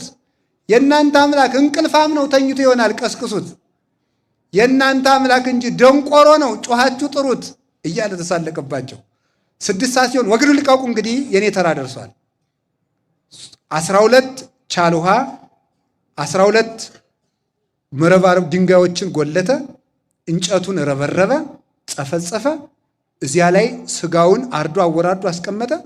12 ቻል ውሃ ድግሙ ሰልሱ እያለ በላዩ ላይ አፈሰሰበት። ከዚያ በኋላ አምላከ እስራኤል ቅዱስ እግዚአብሔር እኔ ከብርበት እገንበት ብዬ አይደለም፣ አምልኮት ተዘነጋ፣ እስራኤል ተጨልጠው ተገርኝተው ወደ ጣዖት ሄዱ ብዬ ነው። ክብርህን ግለጥ ብሎ ጸለየ። ሲጸልይ እሳት ከሰማይ ወርዶ ስጋውን በልቶ እንጨቱን በልቶ ደንጊያውን በልቶ ከምድር ስንዝር በላለት ይላል። ከዚያ በኋላ የእግዚአብሔር እውነቱ የጣዖት ሐሰቱ ተገለጠና እነዚያንም አስፈጃቸው። ቀርሜሎስ ወስዶ ከወንዙ ዳር ፈጃቸው። ራሱን የቻለ ምስጢር አለው። 12ቱ ድንጋዮች 12ቱ ሐዋርያት ናቸው። በዚያ ላይ የፈሰሰው ውሃ ጥምቀት በሐዋርያት ስልጣንና ክህነት በሐዋርያት ትምህርትና ስርዓት የምትፈጸም ስለሆነች፣ እሳት በእኛ ላይ የሚያድረው የመንፈስ ቅዱስ ምሳሌ ነው። ስጋው የሚጠመቁ የምዕመናን ምሳሌ ነው። በዚያ ላይ የወረደው እሳት መንፈስ ቅዱስ ነው። ኤልያስ እሳት እንዳወረደ ቅዱሳን መንፈስ ቅዱስ እንዲወርድ ይጸልያሉ። መንፈስ ቅዱስን በመካከላችን ይሆናሉ እንጂ መንፈሰ እግዚአብሔርን የሚያረቁ ጣዖታት አይደሉም። በአክዓብ ላይ ያደረው ነው እንጂ የጣዖት መንፈስ በኤልያስ ላይ ያደረው የጣዖት መንፈስ አይደለም። በኤልያስ ላይ ያደረው የጣዖት መንፈስ አይደለም፣ የእግዚአብሔር መንፈስ ነው። ኤልያስ የመንደር እሳት አያመጣም። ኤልያስ የሚያወርደው የሰማይ እሳት ነው። በዚህ ዓለም ያሉ ሐሰተኛ ነቢያት የመንደር እሳት የሚጭሩ ናቸው። እንደ ኤልያስ ያሉ ቅዱሳን ግን የሰማይ እሳት ያወርዳሉ፣ አምልኮተ እግዚአብሔርን ይመሰክራሉ። ኤልያስ በጸሎቱ እሳት አውርዶ የእግዚአብሔርን አምልኮት እንደመሰከረ ሁሉ ቅዱሳን የእግዚአብሔርን ክብር የሚመሰክሩ ናቸው እንጂ የእግዚአብሔርን ክብር የሚጋርዱ አይደሉም። ኤልያስ እንዲህ ካለ በኋላ ኤልዛቤል ቢነዳድ የነደደው ሰው እውቀት የሌለው ሰው ዱላ ነው የሚቀድመው። በክርክር የተጠቃ ሰው ዛሬ ምንድን የሚያደርገው? ዱላ። መናፍቃን ሲሻቸው ቤተክርስቲያን ሲሻቸው መሳደብ መከራከር ሲያቅታቸው በዱላ ነው። የታወቀ ነው እንግዲህ ማለት ነው። አዛ ሲያቅቱት ወማኩ አንተ ኤልያስ ወማኩ አኔ ኤልዛቤል ኤልያስ በዚች ምድር ወይ አንተ ኑረህባት ወይ እኔ ኑሬባት። ቀድሞ ስደት፣ ረሃብ፣ መከራ በዚህ ሁሉ አልተለወጠም። አሁን ደግሞ ጸልዮ ሰማይንም ለጉሞ ይህን ሁሉ አድርጎ አምልኮተ እግዚአብሔርን አስመስክሮ ከዚህ በኋላ ደግሞ መከራ መጣበት። በዚህም አልተለወጠም። ኋላ ምን አደረገ? ሸሽቶ ሄደ። ከክትክታ ዛፍ ስር ተኛ። ተኝቶ ሳለ ፈጣሪ እኔ ከአባቶች አልበልጥም ግደለኝ አለው። ይህንን ቴዎዶሲዮስ የሚባል የቤተ ክርስቲያን ሊቅ ሲተረጎም ምን ይላል? ከአባቶች አልበልጥም ግደለኝ ማለው እባክህ የአባቶችን የሰማዕትነት ክብር አትቀማኝ ማለቱ ነው። እኔም በሰማዕትነት እንድሞት ፍቀድልኝ ማለቱ ነው እንጂ ኤልያስ ፈርቶ አይደለም ይላል መጽሐፍ ቅዱስ ላይ። ፈርቶ የተባለለት ሲተረጎም ይህ ነው። ከአባቶች ክብሬን እምወደው አይደለም። ኤልያስ ፈራ። ኤልያስ ከኤልዛቤት ስደት ሰደድ ፈራ ማለት ሰማዕትነት ይቀርብኝ ይሆን ብሎ ነው የፈራው እንጂ መከራውን አይደለም የፈራው። በዚህች ሀገር ኑሬባታለሁ። የአባቶችን የሰማዕታቱን የሌሎችን የነቢያት የአቤልን የደም የሰማዕትነት ክብር አትቀማኝ አትንሳይ ብሎ ጸለየ ማለት ነው ይላል። አባቶች አልበልጥም ተኛ። ሐዘን እንቅልፍ ያመጣል። ተኝቶ ሳለ ከቅጥቅጣ ዛፍ ስር ነው መልአኩ ቀና ቀሰቀሰው። ኤልያስ ኤልያስ ኤልያስ አለው። ቀና ሲል እንጀራ በመሶበ ወርቅ የሚጠጣ ነገር ደግሞ ውሃ ማለት ነው በማሰሮ አገኘ። በላ። ረሃቡን ፈጭ ትንሽ ቀምሶ ተኛ። ኤልያስ ኤልያስ ብሎ ያው ቅድም ሳስቶ አይደለም አላልኳችሁ? መልአኩ ደግሞ ቀሰቀሰና ብላ ኤልያስ አለው። ቀምሶ ተኛ። ሶስተኛ ተንስ ወብላ እስመ ርሁቅ ፍኖትከ ዘተሐውር፣ የምትሄድበት ሀገር ሩቅ ስለሆነ ተነስና ተንስ ወብላ እስከምትጠግብ ድረስ ብላ አለው። ኤልያስ እስከሚጠግብ ድረስ በልቶ በመከራ ሳይለወጥ፣ በስደት ሳይለወጥ፣ በነገስታት ማስፈራሪያ ሳይለወጥ፣ በረሃብ ያልተለወጠው ኤልያስ፣ በመከራ ያልተለወጠው ኤልያስ ሞት ሳይለውጠው በእሳት ሰረገላ ተነጠቀ። በሃይማኖቱን በመከራ ያለወጠ እግዚአብሔር ደግሞ ክብሩን ሳይለውጥበት የማይለወጥ ክብር ይሰጠዋል። የቅዱሳን አምላክ ሁላችንን የሚያክብረን ምን ይመስላችኋል? ያ መሀል ላይ ክትክታይቱ ቤተ ክርስቲያን ናት። ኤልያስ የተኛባት ክትክታ ማለት ሁላችን የምንጠጋባት ቤተ ክርስቲያን ናት። ከትራሳችን ያለችው መሶበ ወርቅ እመቤታችን ናት። ወርቁ ንጽሕናዋ ነው። ከውስጡ ያለው ኤልያስ መሶበ የተኛ ከትራሱ መሶበ ወርቅ ነበረ።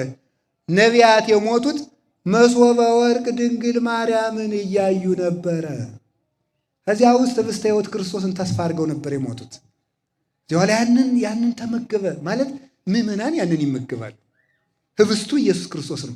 ያንን በልቶ ኤልያስ በእሳት ሰረገላ ተነጠቀ፣ አረገ ማለት ከመሶበ ወርቂቱ ከድንግል ማርያም የተገኘውን ስጋና ደም ተቀብለው ምዕመናን ሞት ሳይሽራቸው በክብር ተነስተው መንግስተ ሰማያት ይገባሉ ማለት። ሁላችንም ለመንግስተ ሰማያት ያብቃል። በመለወጡ ኤልያስን እነ ቅዱስ ጊዮርጊስን ስንቱን ዘርዝረን በመከራ ያለወጡ እነ ቅዱስ መርቆሬዎስን ሌሎችንም ቅዱሳን መከራ ያለወጣቸው እና አቡነ ተክለ ሃይማኖትን እየተገረፉ የባህር ውስጥ የአሳ መመላለስ አሳ በአጥንት መመላለሱ እንኳን ያለወጣቸው እና አቡነ ገብረ መንፈስ ቅዱስን እነ ቅዱስ ክርስቶስም ስንቱን እነ ቅድስት አርሴማን እሳት ውስጥ ገብተው እሳት ሃይማኖታቸውን የማይለውጣቸው ብርሃናት ከዋክብት ናቸው። እነዚህን ከዋክብት ነው በቤተ ክርስቲያን የምናኖራቸው አክብረን። እግዚአብሔር ንዋያተ ቅዱሳቱ በመቅደስ ይቀመጡ። መቅደሱ ሙሴ በሰራው መቅደሱ የእግዚአብሔር መቅደስ ነው። ሙሴ የሰራቸው ንዋያተ ቅዱሳት ግን በመቅደስ ይኖራሉ። እግዚአብሔር በመሰረታት ቤተ ክርስቲያን ቅዱሳን ከብረው ይኖራሉ። ስናከብራቸው ግን ቀላቀላችሁ ለሚሉን ግን እንድታውቁት በሉ የፀሐይ ክብሩ ሌላ ነው በሉ እንጂ እሺ የከዋክብት ክብር። ስለዚህ ክርስቶስን ስናከብር ከድንግል ማርያም ጋር አልቀላቀልንም። ድንግል ማርያምን ስናከብር ከክርስቶስ ጋር አልቀላቀልንም። የእግዚአብሔርን ክብር ለድንግል ማርያም አልሰጠንም፣ ለቅዱሳንም አልሰጠንም። እናንተ ተቀላቅሎባችሁ እንደሆነ ይህንን እወቁ። የፀሐይ ክብሩ ሌላ ነው፣ የጨረቃ ክብሩ ሌላ ነው፣ የኮከብ ክብሩ ሌላ ነው። ለይተን እናውቃለን። በአንድ እናከብራቸዋለን፣ እንቀበላቸዋለን። ፈጣሪያችን በፈጣሪነት፣ እመቤታችን በፈጣሪናትነት፣ እሷን በፍጡርነት፣ ቅዱሳንን በፍጡርነት። ነገር ግን የክርስቶስ ብርሃን ያለባቸው የዓለም ብርሃን እንደሆኑ እናምናለን። እናንተ የዓለም ብርሃን ናችሁ ብሏቸዋልና። የፀሐይ ክብሩ ሌላ ነው፣ የጨረቃ ክብሩ ሌላ ነው፣ የኮከብ ክብሩ ሌላ ነው፣ የጣዖት ክብሩ ሌላ ነው፣ የታቦት ክብሩ ሌላ ነው። ለምን ትቀላቅላለህ? ታቦትን ጣዖት ለምን ትላለህ? የጣዖት ክብር ሌላ፣ የጣዖት ክብር ሌላ ነው። በጣዖት አምላኪዎች ጠይቀው፣ በነ ዳጎን መንደር አሽዶድ ሂድና አዛጦን ሂድና ጠይቀው፣ እዚያ የጣዖቱን ክብር ሂድና እዚያ ይኸው።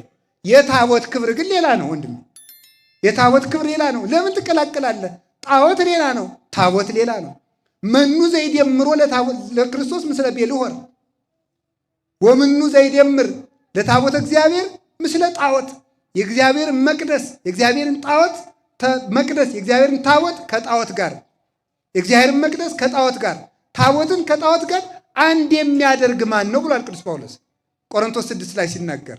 ስለዚህ ለይቶ ማወቅ ይገባል። የፀሐይ ክብሩ ሌላ ነው፣ የጨረቃ ክብሩ ሌላ ነው፣ የኮከብ ክብሩ ሌላ ነው። እንዲህም ስለሆነ ደግሞ ኮከብ ከኮከብ ይለያል። ሁላችንም በእግዚአብሔር ብርሃን ከዋክብት እንድንሆን ተፈጥረናል። ኮከብ ከኮከብ ግን ይበልጣል፣ ከነ ክብሩ ይነገርለታል።